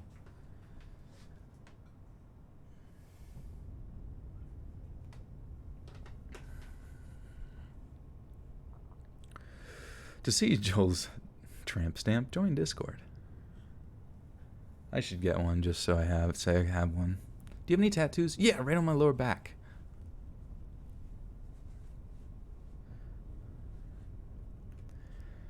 There is absolutely no way to see what is below you, and basically if you lose your footing, there is a nasty fall that could leave you seriously injured if you fell victim to it. However, manage to keep your head together, and you'll be fine. So much of caving is winning the battle in your own mind. So anyways, we get to the cave and the guys in the club are doing their thing. Me and Josie are just the old, salty veterans coming along to relive the old college days. Once we're inside, we realize that there is this one younger girl who's got herself somehow stuck in the entrance at the very rear of the group. Turns out it was only her second caving trip ever, and for some reason, her buddies thought it would be a good idea to bring her into this one, even though she had panicked whilst in a much larger, easier cave system earlier in the week. So one of the team leaders stays behind to help the panicking girl calm down and get her into advance further. Bleh, fuck. Can you make a horror story of your own right now? Probably not. We could think of one. You guys should write one. We'll just do a chat writes a horror story. Like, if you read a sentence where someone started the horror story, you start the next sentence and you guys can just build one together. That'd be pretty funny. So one of the team leaders fuck it. Never mind. I was going to say something, but it's too complicated. So one of the team leaders stays behind to help the panicking girl calm down and get her into advance.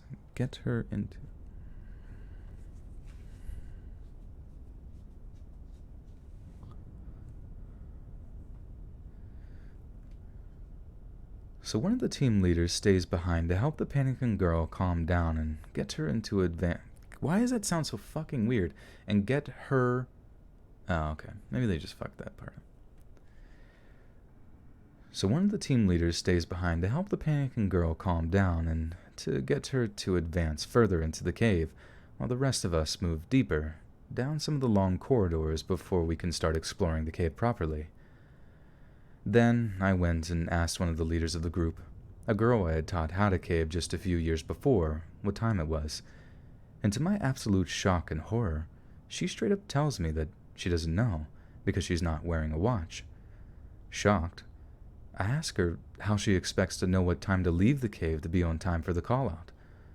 For those that don't know, the call-out is arguably the most important aspect of serious caving.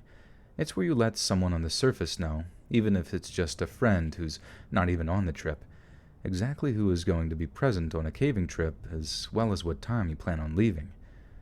Without a call-out, if something goes wrong, no one will know you are missing for days or even weeks, and will then have potentially hundreds of caves to look over in the hopes of finding you.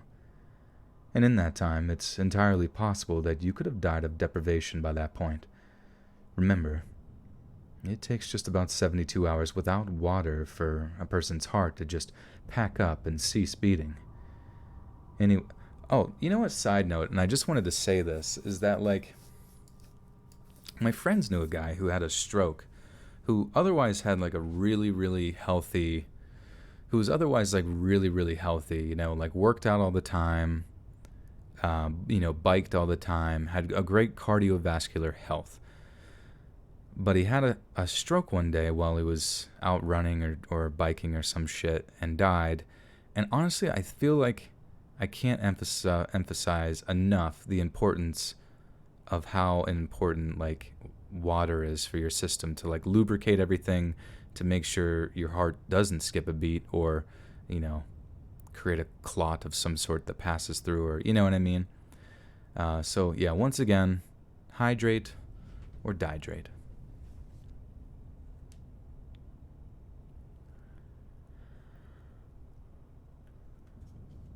Remember, it takes just around 72 hours without water for a person's heart to just pack up and cease beating.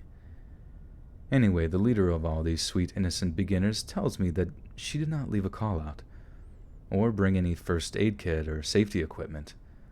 I'm literally furious that she's put us in this situation, but I hold my cool long enough because I don't want the others to panic. Because to panic in a cave system is a straight-up death sentence on occasion. But still, I tell her quietly that I am now the call-out, and tobe out of the cave by 1:30 p.m. I reluctantly give her my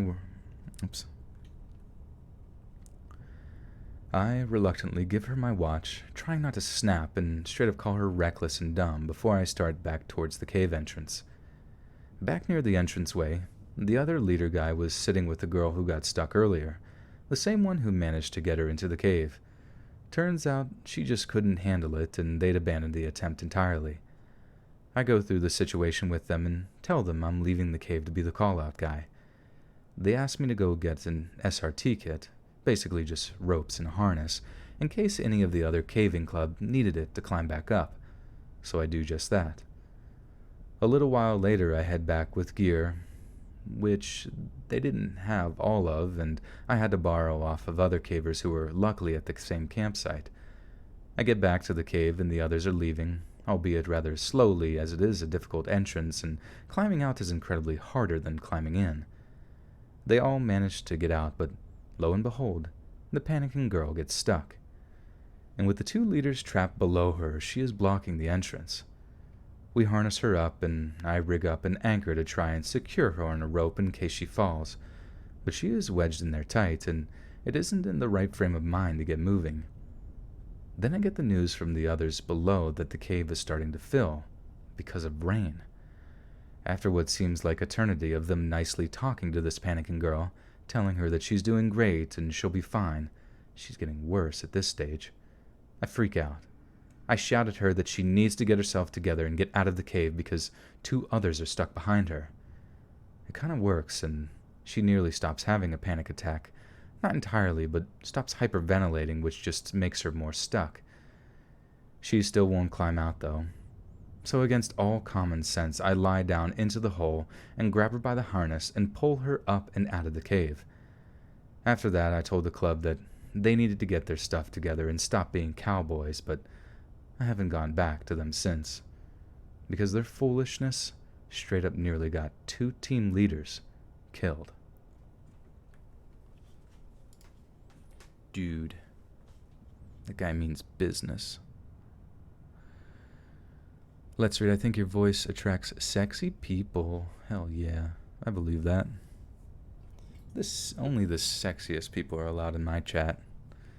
They go through a very, very rigorous sexy vetting system prior to entering. You may not even realize it, but we've done a scan on every individual entering the chat, and believe me when I say you are all very sexy. Guys, I gotta get some water real quick. I'll be right back. Be right back. Be right back.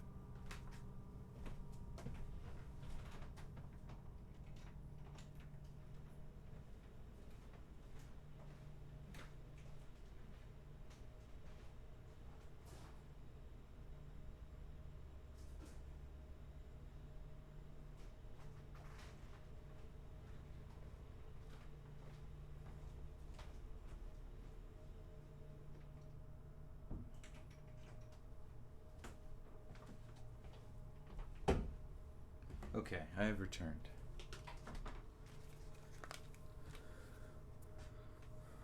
Sexy caving stories, yes. The sexiest caves you've ever entered.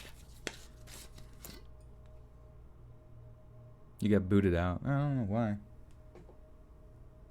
Oh, because of the not sexy enough? What the hell? Believe me, our sexy systems are flawless. I'm looking here. Yep. See, yep. Based on my... Hold on, let me run some numbers. Yep. Looks to be that everyone, all 530 people here, are sexy as fug.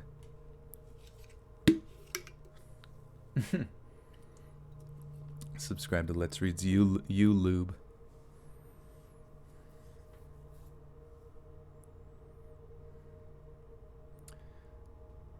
Monica, you are not... Well, this is story 6 of 7, so you got 2 more here. 6 and 7. We're going spelunking in that ass. Maybe the wrong cave.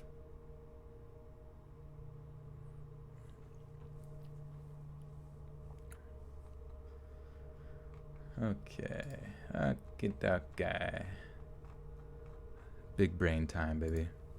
Lube the lips, lube the throat, lube the chat. Joel Unking. 6 of you aren't sexy as fuck. Were those the dislikers? If you dislike the stream, your sexiness will be revoked. It's simply the rules.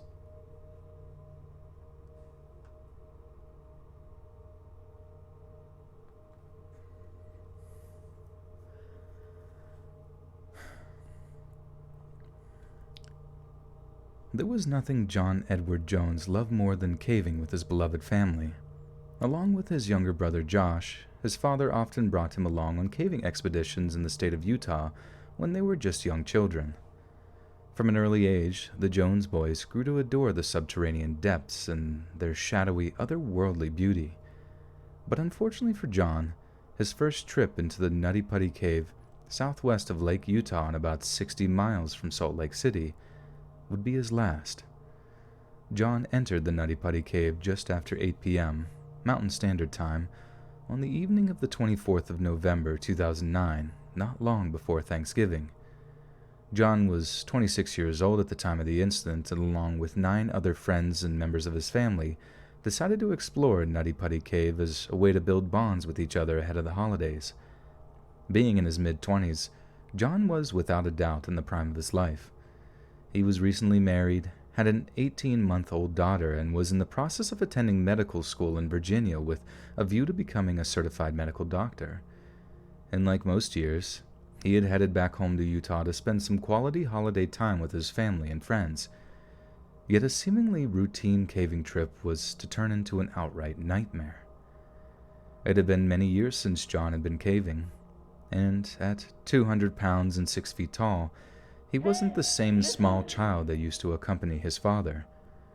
After about an hour of exploring the vast caverns and tunnels of the Nutty Putty Cave, John decided to find the formation called the Birth Canal, an extremely tight passage that cavers must crawl through carefully if they're feeling brave enough.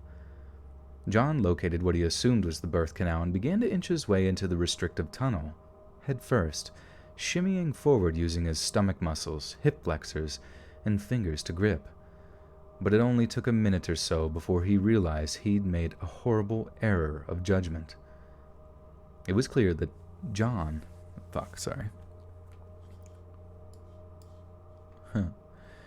Des B with the 2 says, is anyone else having a bell notification problem? Yeah, I think everyone really does, and it kind of sucks because it's like, I really wish, or I mean, if you guys haven't hit the bell yet, please do, just to be alerted of new videos, because the thing is that, like, well, if you hit it and people who are notified, it really helps, like, YouTube, and you watch it or whatever, you know what I mean? It really helps YouTube know that, oh, this is an interesting topic or whatever, interesting video that has captivated the audience, and we will push this out to more non-subscribers. So like it's got to go through like sort of a subscriber vetting system first before it makes it out to more subscribers. And to me, that's like the toughest part sometimes with YouTube videos, is that like sometimes I almost feel like I make too many videos a week, you know what I mean? Because people kind of get used to like so much content that whenever new content does come out, it kind of may or may not get skipped. Whereas you look at channels like Lazy Masquerade that post like once a month, and I feel like it's a more exciting time for people or whatever when he does post and gets a lot more traction, I guess you could say. So, but I do really appreciate you guys who kind of like watch the videos out the gate or watch them at all, really, because it does. I mean, it's, you know, you make my life. Bridget, thank you for the 10. Says Nutty Putty. Yeah. This cave is full of nut. Ryoko God with the 1. Thank you, Ryoko God. What's up, my friend? How art thou? Nutty Putty has to be in the ending line. Yeah, we can do that. Don't stop, don't stop.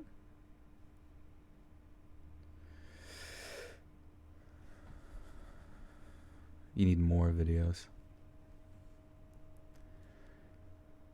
Josh Jones, John's younger brother by 3 years, was the first person to find him that way. Josh tried desperately to get a grip of his brother's calves so he could pull him out of the tunnel, but had little success. In fact, Josh only succeeded in allowing his older brother to slide down further into the passageway, meaning he was trapped even worse than his previous predicament. John's arms were now pinned beneath his chest, and he couldn't move an inch in any direction. The Jones family were, and still are, devoutly religious, and at this point, both John and Josh began to pray. "Lord, guide us as we work through this," John prayed. "Please save me for the sake of my wife and kids." Before long, Josh had rushed back into the direction of the cave's entrance in search of help. But even once assistance arrived, John was still trapped more than 400 feet below the Earth's surface. Getting equipment, supplied, and personnel down there far took more... What? Getting equipment, supplied... Oh, wait, what? Getting equipment, supplied, and personnel down there far took more than an hour... Oh, Jesus Christ. I don't know why this grammar just seems so weird to me. Getting equipment, supplied, and personnel down that far took more... Oh, okay.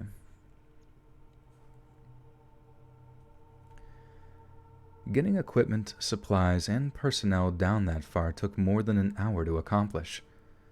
Susie Mottola was the first rescuer to reach John, arriving at just after midnight on the 25th of November. By this point, John had been stuck inside the tunnel for more than 3.5 hours.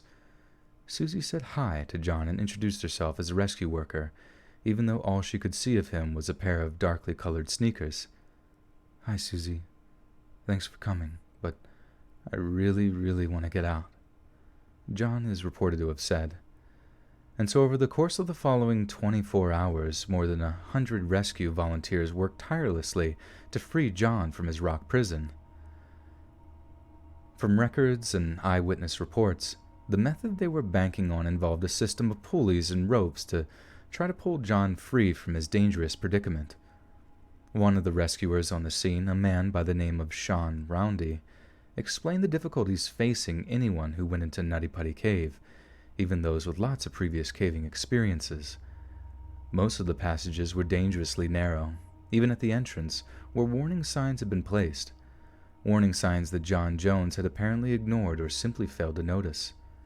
But this was not the first incident of this nature that the cave system had seen. 5 years earlier, in 2004, 2 members of a local Boy Scout troop had almost lost their lives in separate instances in the exact same area of the cave that John was trapped in. 2 Boy Scouts had become stuck in the Nutty Putty Caves within just a week of each other, and in one of the cases, rescue worker crews took over 12 hours to free the 16-year-old scout, who was much smaller than John, using a complex series of pulleys. It is interesting to note that the cave had only been reopened for 6 months in 2009 when John and his family made their caving trip. Officials had closed the Nutty Putty Cave system back in 2004, soon after the incidents with the Boy Scouts. The place had been closed off to the public for 5 whole years after a risk assessment had concluded that the caves were simply not safe for unguided exploration. But for some reason, be it political or environmental, the caves were reopened to the public, with only a few warning signs posted around to clue people into the danger that they faced. But now, with John trapped inside a cave that he arguably should not have been afforded access to, time was rapidly running out. The downward-facing position at which John was trapped was putting immense stress on his body. This was due to being in a position which requires the heart to work ferociously hard to continue pumping. This was okay. Smells like Astroglide. Yeah, did they think about using lube? Sorry, this is sad. Isn't that sad as fuck? Like, you got a wife and kid, and you're still young, so you just do stupid shit, not even thinking about it, and like, dude, getting stuck in a fucking cave, man, like, high strangeness, see you later. Like, that's what I was saying with my caving experiences. We went through this one area that had a very similar kind of like term for an area in which you had to crawl. And the manner in which you had to crawl on it was like on your back, which was the worst. So you had to crawl it on your back and just like, shimmy your legs in the positions that enabled you to do so. But if you were to like have ever found yourself in a position that like,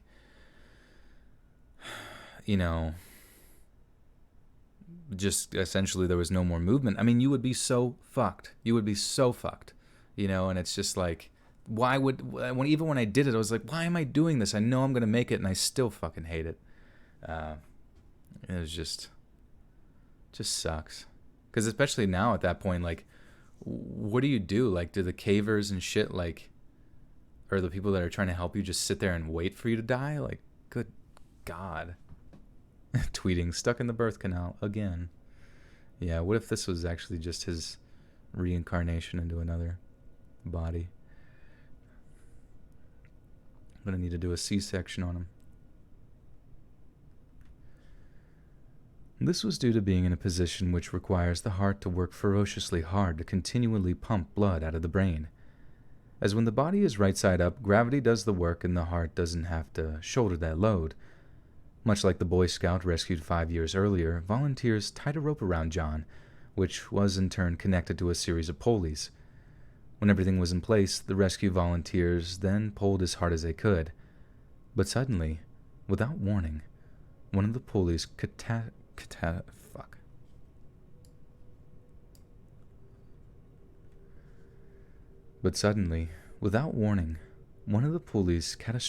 malfunctioned. Sean Roundy, the man leading the rescue operation, believed that a pulley came loose at its anchor point in the cave wall, which contained a large amount of loose clay. The rope and pulley operation was a complete failure. The rescuers had no other feasible schemes to get the trapped man out of there. Essentially, John was doomed. Even years after the incident, Roundy had confessed to mentally revisiting the rescue over and over in his head, torturing himself with his own greatest failure. I reviewed the whole mission. His reported He's reported to have said, "Wishing we would have done this tiny detail differently or done a little sooner, but it's no use second-guessing things. We did our best." With all hopes of rescue dashed and his heart having suffered hours upon hours of strain due to his downward position, John was pronounced dead of cardiac arrest shortly before midnight on the evening of November the 25th, 2009. Rescuers had spent just over 24 hours trying to save his life, but to no avail. And in a show of emotional strength that I could not imagine having personally, John's family actually thanked rescuers for their help, even if their failure meant his untimely demise. Nutty Putty Cave lived up to its reputation on the night of John's death. No one will ever go in the cave again.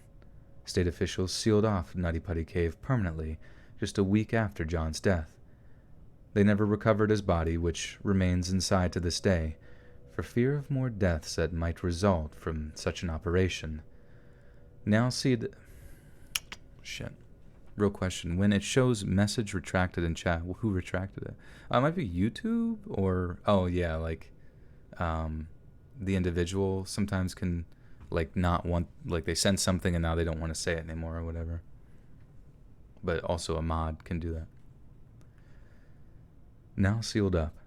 Nutty Putty Cave serves as a natural memorial and gravesite to John Edward Jones.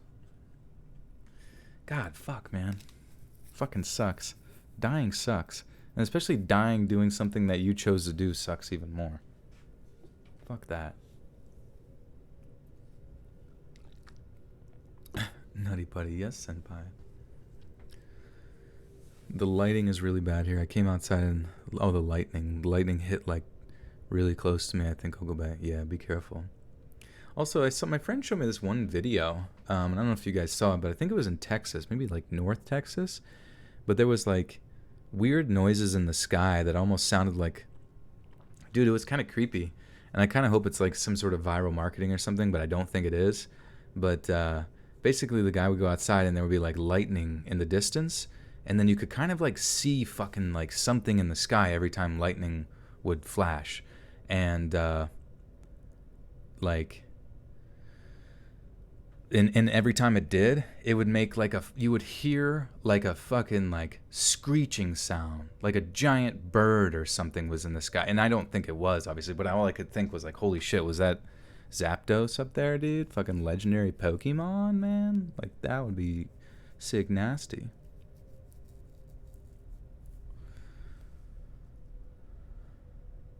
Bitchin' McNugget says, does dying suck, or is it wondering what comes after we die that sucks? Legit just wondering. Well, I don't know. I think dying obviously can have certain...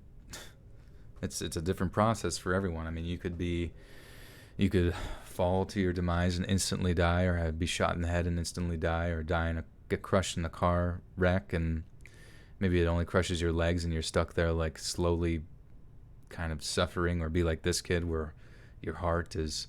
slowly feeling like lots of pressure until it eventually just fails and gives up and yada yada. Or you could end up being a old person in a nursing home who can barely fucking get around and tells all of the, you know, nursing students that take care of them to never get old, you know, and eventually a fall one day puts you in a position where you can barely even get around, and that kind of begins your downward spiral towards death. Death is a very strange thing, and I think I shouldn't think about it too much, you know what I mean? But it is scary to think about what comes after death because it's so mysterious, you know, and everyone's got a different idea, you know what I mean? Everyone's got something new, and everyone's got the answer, and everyone's, you know, they use death, you know, like people also kind of use death to sort of manipulate people too, whether it's on the media, like they're always just like threatening you with death all the time, or this is going to kill you, to be afraid. They want to,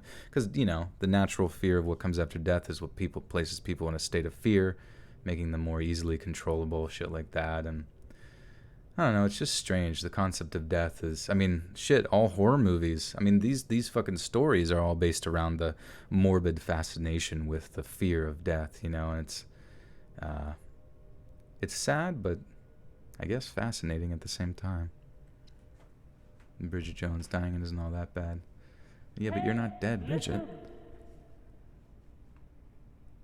Stephanie with the 10 says, hope you all have a good night. Love the conversations, videos you do. Here's another 10 for Thursday's video since I'll most likely miss... Oh, that's okay, Stephanie. Thank you. I really do appreciate that.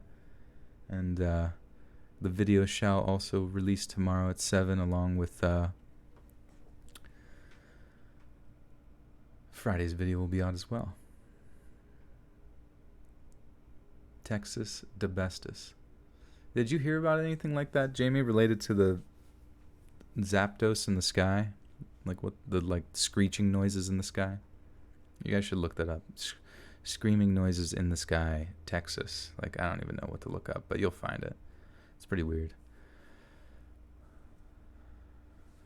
Deb Doug thinks we're all worm food. I don't know. Yeah, it's like I could understand that, but then it's just like, to me, it's like, fuck, man. It just like completely robs life of all of its poetic meaning, you know?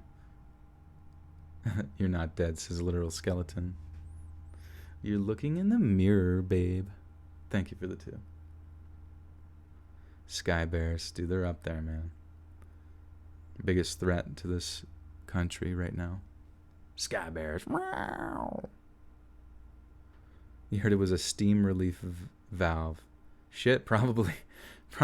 That makes fucking sense. I mean, it's like, I don't know. Everybody, like, I've been following, like, the weird conspiracy side of YouTube all the time, and everybody just wants to say this fucking thing, that thing, the return of Christ, the aliens are coming, you know, Project Bluebeam, all this fucking random shit. But, like, literally, dude, even during the Corona stuff, May 1st was supposed to be, like, a big comet, you know, passing by Earth, and then it was gonna loop around, and it's, like, perihelion, and fucking bring a bunch of, like, dust and shit, you know, over Earth, and that's why they were mass producing respirators, so that, like, all the respiratory issues that would come along with it would be, you know. And it's just like people go into these worlds of I want to say borderline insanity sometimes with these sort of conspiracies and crazy ideas, but I mean, sometimes you just got to exist in objective reality. I mean, you got to set everything down, walk outside, see what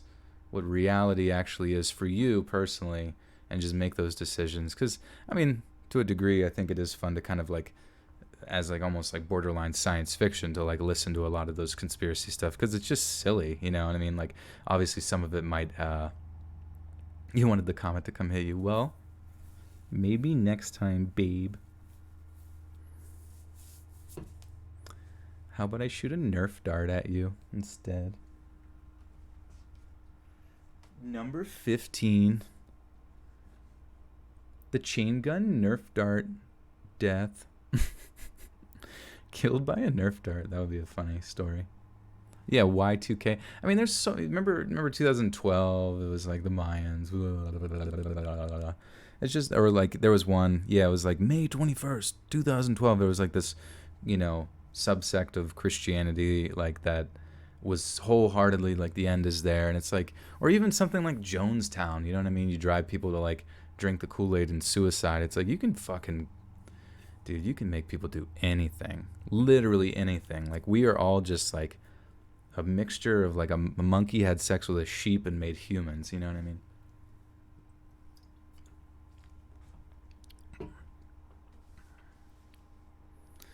Your dad's always watching the moon and daily updates on it. He's Willin. What's Willin? Or is his name Willin? His name's Will. It's Nerf or nothing, baby.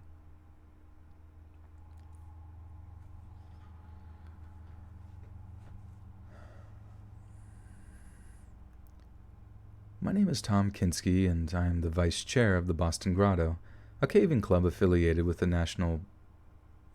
I don't know how to say that. Speleological? You're still drinking Kool-Aid? Yeah. It hasn't killed me yet.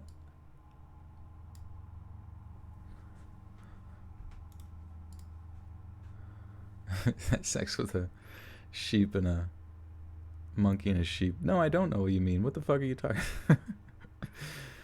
Alright, how the fuck... Alright, hold on. Actually, just look up the definition of this word, and I will find... Speleology. Speleology. Wow, they had somebody actually read that.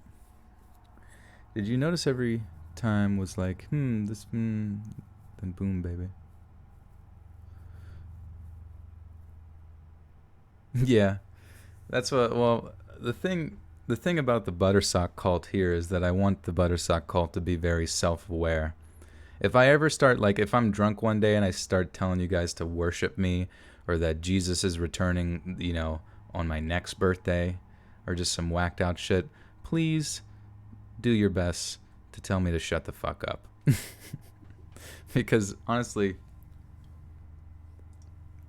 I think people need to start doing that more often. If someone's saying some whacked out shit, they get on their high horse or something, and you honestly feel like there's just no further communication with this insane person, you just need to tell them to shut the fuck up.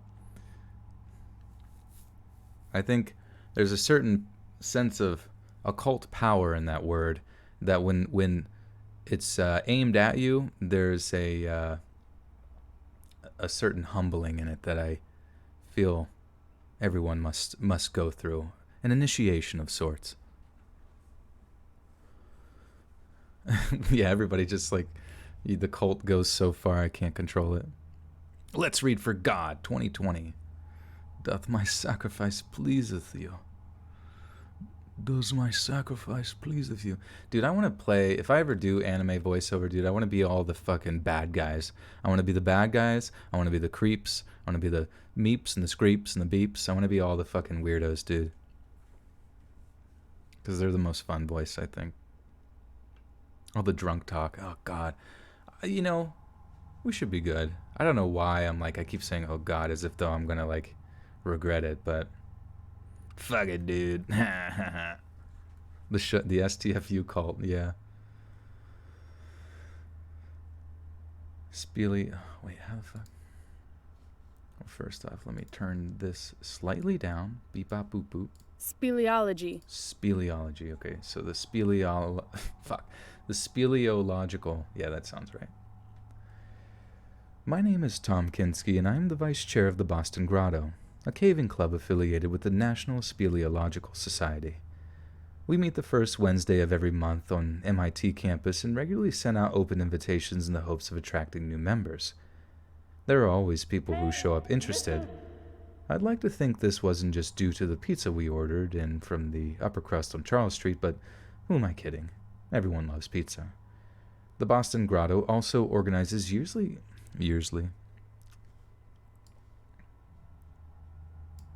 Alex E with the 2 says, Ayo Joseph, make some anime sounds, please.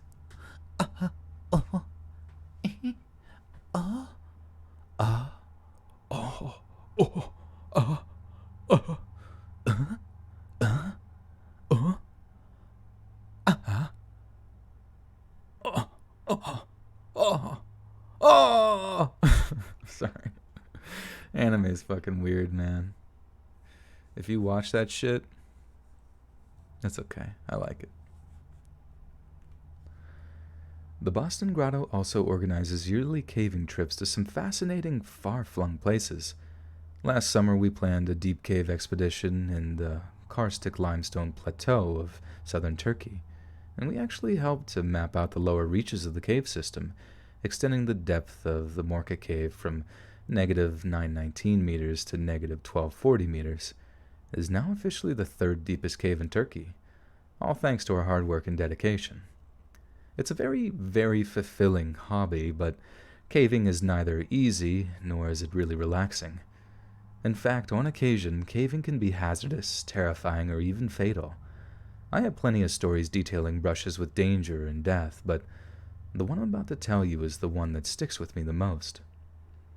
So a few years back, a ranger from the Glacial National Park in Montana got in touch with the NSS regarding a previously unexplored cave system. Christy Starr, the office's manager.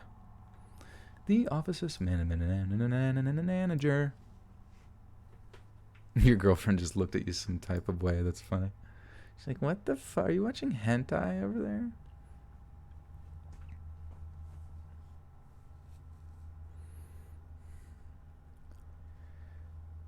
Christy Starr, the office manager of the NSS, then referred the ranger to us due to our expertise in mapping out unexplored sections of cave systems. The ranger then got in touch with the Boston Grotto, and then basically offered us all expense-paid bleh, bleh, boobity, bobbity, beebity, bob. Okay, hold on a second. Sorry. Joel Jeremy.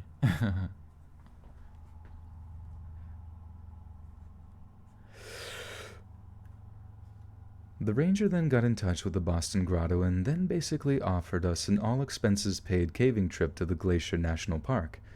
Needless to say, we were ecstatic.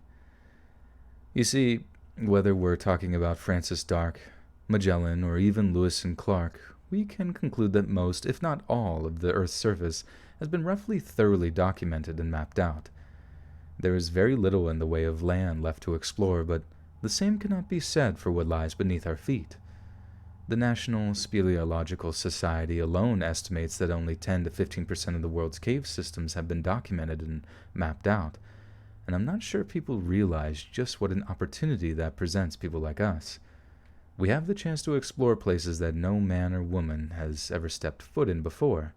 To truly be the next generation of explorers, carrying the torch in place of ancient sailors, 19th century African adventurers, or even the spacefaring astronauts of the 60s and 70s.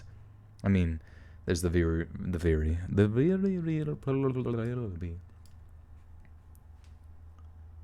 how do you say this fucking place? Abbottabad. Joanna Man. Let's see. It's a location. And I hope they have how you say it. Somewhere. I hope they have the pronunciation to say the fucking word so I don't say it wrong. Okay, they don't.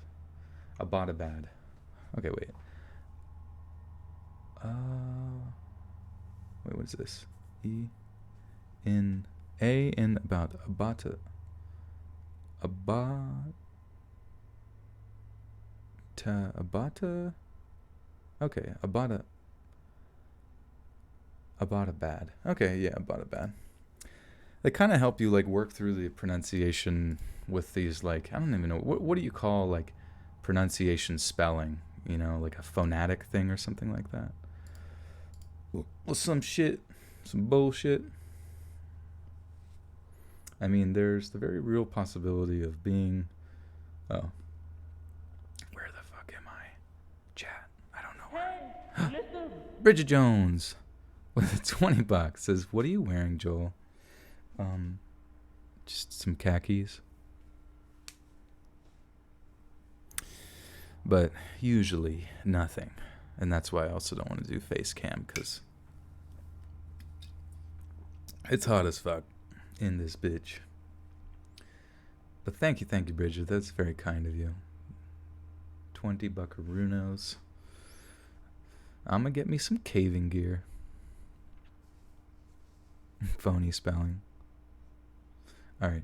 I'm not sure people realize what the opportunity... Okay, yeah. There we go. What if I just did the whole thing in a Donald Duck squeaky squack? Joel from State Farm. Fishnet khaki. Fishnet khakis. The rest, he's ripped. Fucking ripped. Rippled. Rippling. A rippling chin. The crimson chin, as they call me.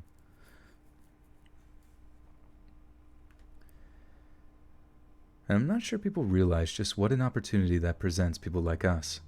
We have the chance to explore places that no man or woman has ever stepped foot in before, to truly be the next generation of explorers, carrying the torch in places of ancient sailors, 19th century African adventurers, or even the spacefaring astronauts of the 60s and 70s.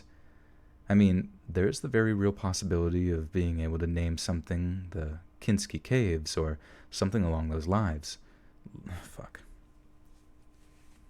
Did he just queef? That was a queef? Yeah. My best impression of a queef.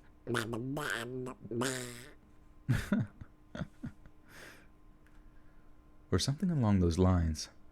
The very real possibility that some of us could be immortalized in the way that Stanley or Abbott had been, giving their names to Port Stanley in Africa or Abbottabad in British India. And so it was that myself and 2 other members of the Boston Grotto ended up driving all the way out to Montana in a van filled with caving gear, snacks, and beer. Given that the drive took a couple of days, we made something of a road trip out of it, stopping off at Chicago to stretch our legs and taking the sights of the Windy City. Accompanying me on the trip was Paul Hutchinson, coordinator of experience-based training here at Boston University, and another member of the Grotto, Nestor Ramos. Previously employed by Lynchburg College, Virginia, Hutch had expanded the outdoor leadership group to include backpacking, rock climbing, horizontal caving, vertical caving, and canoeing, as well as creating an academic minor in outdoor recreation. To others, caving and other outdoor activities were just a hobby, but for Hutch, it was more of a vocation, something he was compelled to do, something that was in his blood. And he brought that same passion to almost everything he did.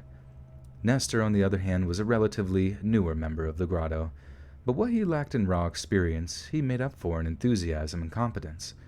He was a natural in ways that made the younger me very envious indeed. After almost 5 whole days worth of driving, we finally made it out to Browning, Montana. We stopped to get a bite to eat and then headed further down Highway 2 until we reached where we'd be staying, the Traveler's Rest Lodge, a set of log cabins that were every bit as charming as rustic as I imagined. We slept like the dead that night, and after sleeping in a van for 4 nights, I had never been so appreciative of the divine human invention that is the mattress. The next morning came the trip out to the glacial... Jolf just jolfed out of his jolzy. Jesus Christ. I've never been so appreciative of the divine. The next morning, blah, blah, blah, blue. Okay. This is actually a long story. Long. Very, very long. Hope you're in it for the long haul. The next morning came the trip out to Glacier National Park itself. We packed up our gear, which included our very specialized helmets, light, thin, comfortable, with a 4-point suspension that will stay on in a fall, as well as being safe to mount batteries, flashlights, and brackets to. We threw extra batteries and flashlights into small, utilitarian backpacks, along with extra layers of warm clothing as well as food and water. But then came perhaps the coolest part of the trip so far. Given that the Glacier National Park is pretty much inaccessible to anyone but experienced hikers, the rangers out there had planned something a little special for us to save us exhausting ourselves before the exploration even began. A helicopter ride into the park itself.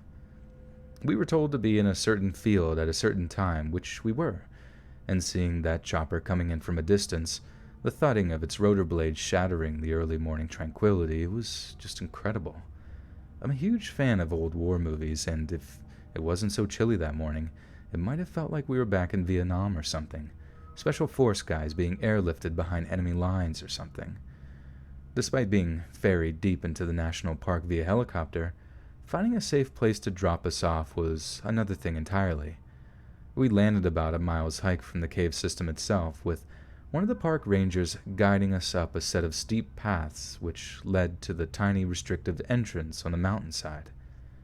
We arranged a call-out time for 20:30 that evening, enough time for us to get out of the cave and back down the mountain to the landing site before sunset.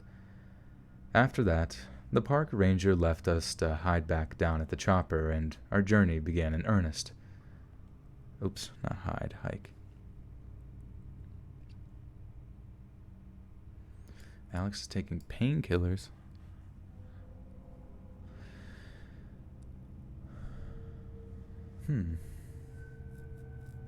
What's my middle name? I don't really want to talk about my middle name.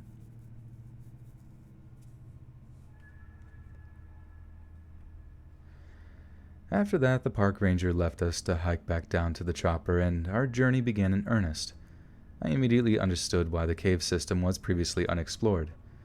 The entrance was barely traversable, even to us experienced cavers, and more than once I had to completely exhale to make my torso fit through the narrower gaps.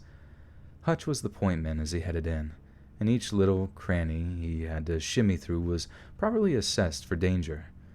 A larger man might have become stuck to suffer the same fate as that guy in Utah about 10 years earlier, something I wouldn't wish upon my worst enemy.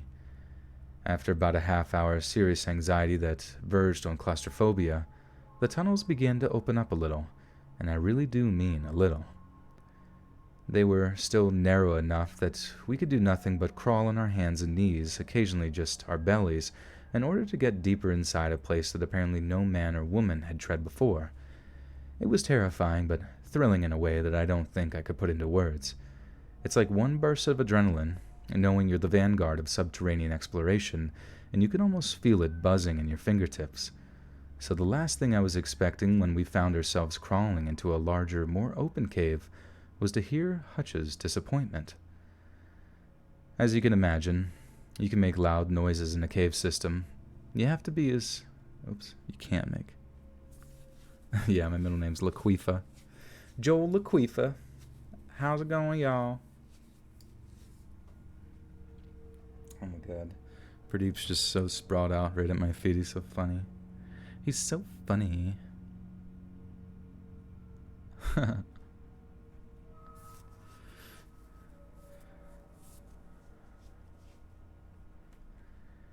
As you can imagine, you can't make loud noises in a cave system, and you have to be as quiet as possible given the reverberations and echoes can quite easily cause a cave-in if the rock isn't of a certain density. So at first, I couldn't quite make out what Hutch was getting at. I mean, I seriously thought he was injured or something at first.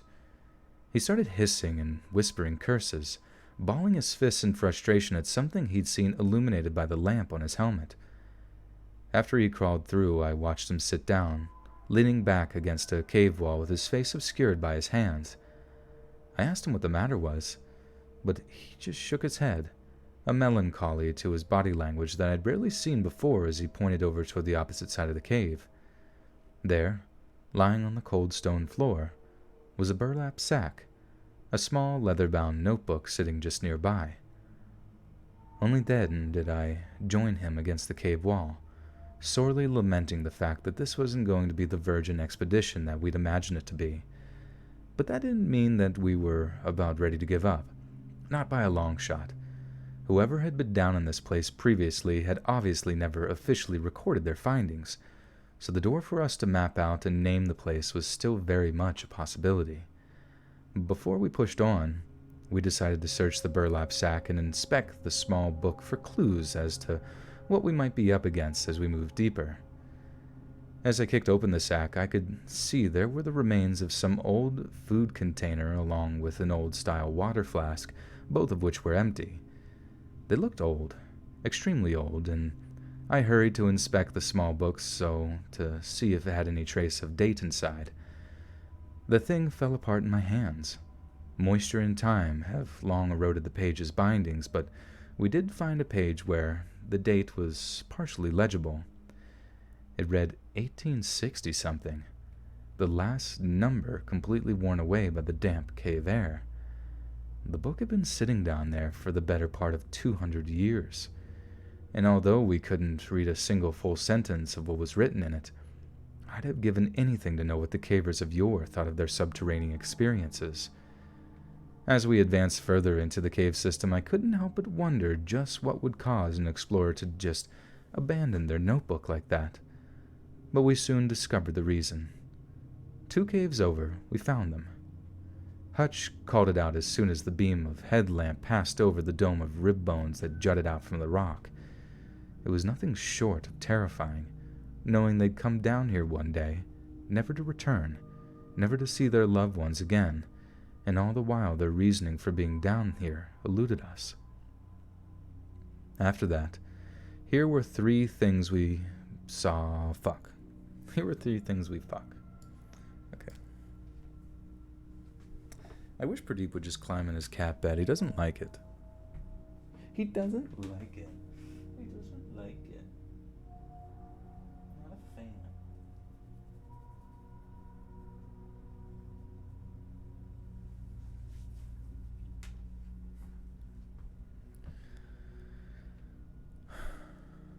Robin says, Lemma, your smartass is gonna figure it out if I drop clues. Oh, what did he say? Hey, there's Lils. Hi, Lils. What did Robin say? Did he say something mysterious? I know the middle name. Oh, ha, ha, ha. I'm not gonna... Oh, yeah. It's something Norwegian. Your cats don't like their cat beds yet. Yeah, I mean, it's like...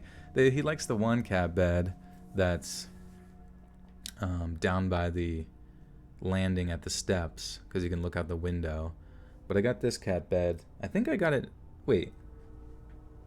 Is this new? No, this is the one. I don't fucking understand. This is the one that he's slept in before. So, like, he should be cool with the scent and stuff. It's not even a new one. Yet, like, I don't really know. He, like, doesn't like it for some reason. But he'll sleep on, like, a backpack that's in the exact same position. So it's like, makes no sense. Kenny, thanks, dude. Pradeep is such a good hamster. He really is. Very furry.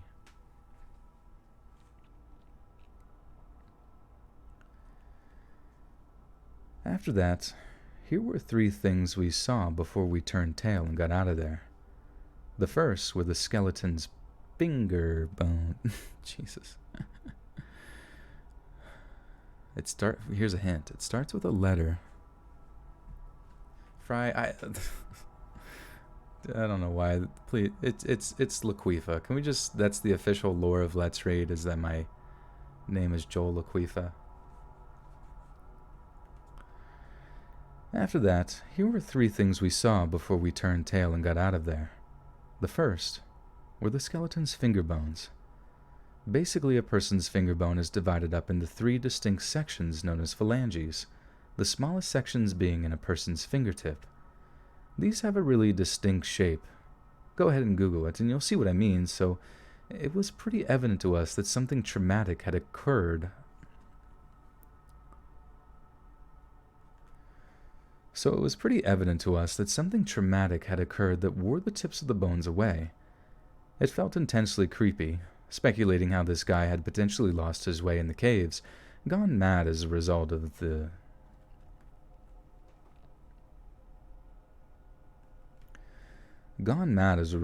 darkness and direction. Fuck, dude. It felt intensely creepy, speculating on how this guy had potentially lost his way in the caves, probably going mad in the darkness, and began to scratch at the walls of the cave until his fingers were worn down to the bone. And even then, he hadn't stopped scratching. But we couldn't find any sections of the cave wall that bore the marks he would have made, which led us to the second thing we saw before we got out of there. It was a skull. There were scratch marks on his skull, right around the orbital sockets. None of us said a thing about it as we studied the yellowing bone under his headlamps, before it was obvious what had occurred. Down in the dark, almost 200 years before, he had scratched out his own eyes. We were already backing out of the cave at that point, praying we wouldn't get lost on the way back as this poor soul had obviously done. I tried not to think about the moment that poor soul's lamplight had run out, condemning him to spend what little time he had left in absolute darkness. I tried to show Hutch and Nestor, but they weren't in the least bit interested in hanging around any longer, and to be honest, I totally understand why. As we sat around the open field we'd landed at, waiting for our helicopter taxi to arrive, we agreed not to talk about what we'd seen until we got back. There was a good chance that if we told the rangers what we'd seen, they'd ask us to go back in to retrieve the body of the old caver, something none of us were particularly keen to do. And as much as we agreed not to talk about it until we got back home, there never did come a time when we discussed what we'd seen down there, ever. I mean, when the rangers asked us how the caving had gone, we just told them that it was unsafe to be down there, and there was no chance of turning the cave system into a tourist trap, let alone a place for experienced cavers to go when they wanted a challenge. I suppose I've waited long enough to get this whole thing off my chest, so now I suppose everyone knows about the body down there in the caves of Glacier National Park. Am I giving him catnip on my birthday because it's basically his second birthday? Oh, that's true. Well, it will be his 6th birthday. He's 6 years old, or he will be 6 years old, and we have, I think we have the same birthday. I think we were born on the exact same day, same hour, from the same mother's vagina. No, he was born in June, though, I think, from what the person I got him from. Squanch Cobbler, that's a really funny name. Joel, what's your dream vacation destination? I don't know. I used to say, like, oh, I want to go to Hawaii, but then I got to Hawaii, and, like, there were a lot of beautiful parts and shit like that. Granted, I only went to, like, the Big Island, which I think was Oahu. Or maybe that's not the Big Island. Sorry, I don't think that's Big Island. Let me sneeze real quick. That wasn't a sneeze, it was a burp. This is the sneeze. Ready?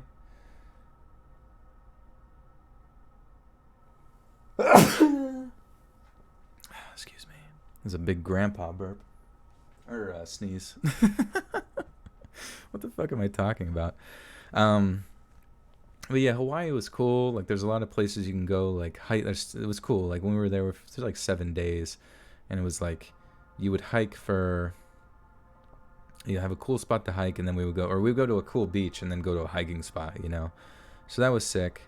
And there were a lot of sweet places on Oahu to go to. But at the same time, like, it seemed like, I've said this before, but like the infrastructure kind of seemed like it was stuck in the 70s. Like it was like a huge tourist spot for a bit, and they brought over all the stuff, and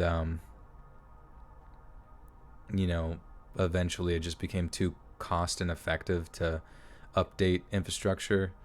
And you know, it's, even though it has like Jurassic Park like mountains around it as you're driving through, which look beautiful, it's also just as like sort of sad as driving through their strip malls as it is driving through like a strip mall in your area, because it's just like, okay, here's another fucking Verizon store and a Pizza Hut and like what's supposed to be paradise, you know. And I don't know, there's a lot of like, it seems like there's a mixture of like drug issues as well, which I'm not saying that permeates throughout the entire island, but it seemed like it had its fair share of depression for sure, and is not this like heaven's gate that everyone's looking for. But anyways, as far as where I'd like to go, I'd really like to go to Japan. I just really think Japan's cool, and I'm big, not like I'm like a big weeb, but I think the weebness kind of started when I was younger, and just the beauty of Japan, like as far as like Tokyo goes, like I just want to do everything. I want to go to fucking Tokyo. I want to go to, I want to see Ash Ketchum and Professor Oak. I want to like get on a bullet train, and then I want to like hike through, Akigahara, like the Suicide Forest, and just kind of like just experience like the Japanese countryside and all that crazy shit. And I just think that would be so dope, but I know it's pretty expensive. I don't know, and I don't really know anybody there. My buddy, he dated a girl from Japan for a little while, and she said about like all of us going there. I was like so fucking excited, but then they broke up, and that was it. Jen Child, you're late. You were late. I'm so sorry. We had just finished the 7th story. I'm a closet weeb. I kind of am. Yeah, Jen, I'm really sorry. Venus, you want to go? That would be dope. I don't know. Like, I would love to fucking go to Japan. Disneyland Japan would be sick. I promise I won't take any pictures of any dead bodies or anything like Jake Paul or Logan Paul, whoever the fuck he is. Joel Paul. That's my... Do you think I could start... I could start another Paul channel and like say that I'm friends with the Paul brothers. It's every day, bro. Jen Child with the 5 says, "What's up? What's up, dude?" None much. Just we read a bunch of caving stories that are actually really good. Actually, very much enjoyed these, so I hope people do tomorrow as well. I hope they like them. Jack, thank you, my friend. Appreciate that. Bridget Jones with the 10 buckaroonie says, "Please don't leave us, master." Master, the plane. Did you see J. Paul? No. Is that me? Mediocre Bit with the 10 says, "Japan also has all the spirits." I know, it's weird. They're ghosts. Like when I hear about Japanese ghosts compared to like American ghosts, like American ghosts are like, "Oh, I'm from the Civil War and I'm confused and a cannonball like blew off my leg," you know what I mean? And like a Japanese ghost is like, I'm a fucking suck your fucking soul out through your butthole, bitch. Let's go. I'm old as fuck, and I got like I got Satan's face tattooed all over my...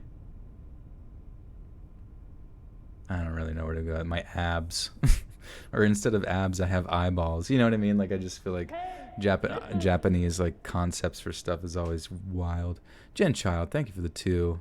And Jen Child again, thank you for the 5. Says, stream without me. Okay. Well, where have you been? Turn on that notification bell, my friend. Let's read Japan field trip. That would be sick. Butt soul sucking, yeah.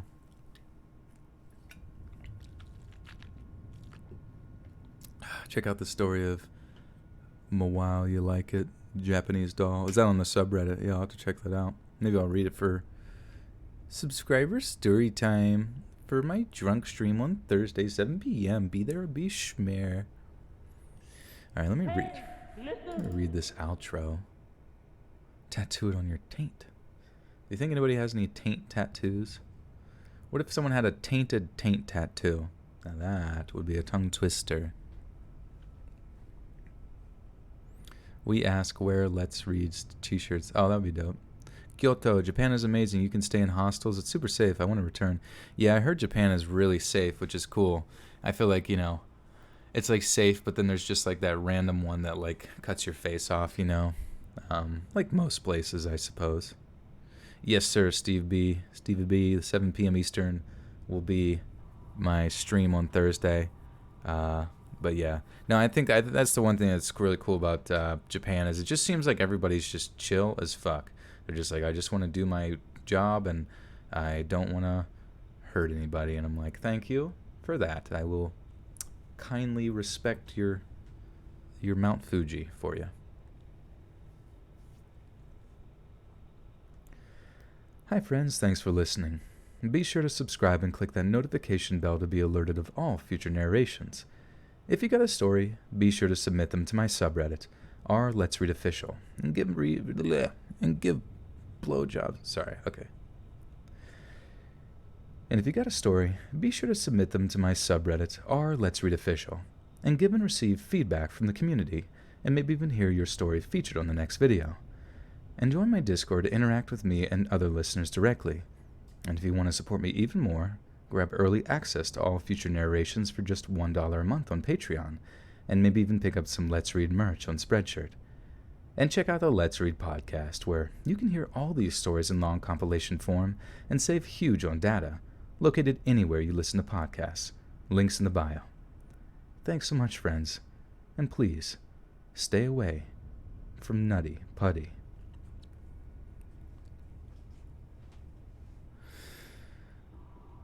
The best cave story I ever heard was called Ted the Caver. I wish you would read it. Is that a crappy pasta? A croupy crappa? Have ever been to Europe? I have not, no. But Ireland does sound cool. I like the history of Ireland, and it does seem rather chill.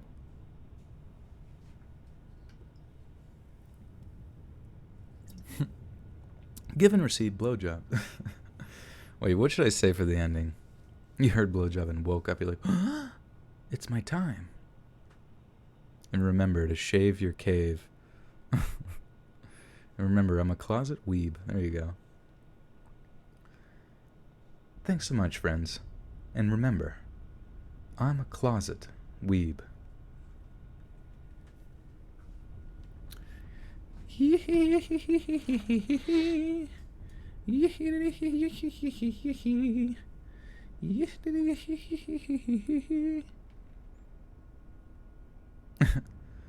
Hannah woke up. Oh, no. I just woke up and this was typed. Lol, that's funny.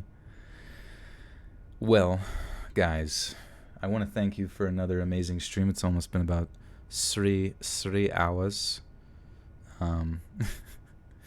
And, yeah. This video, this caving one, will be out on Patreon first. Get that audio. I'm going to get that edited tonight, get the audio up, and then it will also then be on YouTube at 7 p.m. Eastern Standard Time. And normal stuff. Monday, Wednesday, Friday, normal hours. And then I will be doing a drunk stream Thursday that I really hope you guys can show up for. As you donate, you will make me drink, and I think it'd be pretty funny.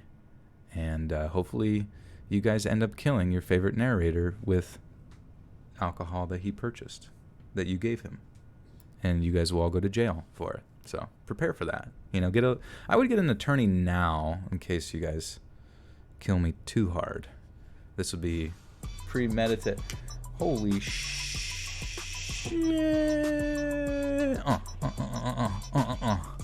Holy cow. Lori Allen. Holy shit, right at the end. That's the kind of donations that would get me real fudged up. Lori Allen, thank you for the $50 donation to cap the night out here. It says LMAFO. Lumfao, you're the best. Thank you, Lori. Appreciate that. That makes me feel good. And thank you so much for 50. Holy shit. What do I even say to that? You guys are seriously way too generous. It's kind of nuts. But I do Thank you so much for that. And Jen Child, thank you for the 4 on the way out. Says, at least you don't blow at your job. Hey, listen. That's true. I had one job, and that's to blow you away with my stories. But Yas, my queens and queen sets. I don't really know. It was so good to chat with everybody again. It's funny that even just like one stream away, it makes me very much appreciate you guys. And I hope you're staying safe and being safe and all that kind of stuff. And I do believe that I do believe things will get better. So stay focused and stay lighthearted and laugh wherever you can. And until next time, see you again soon.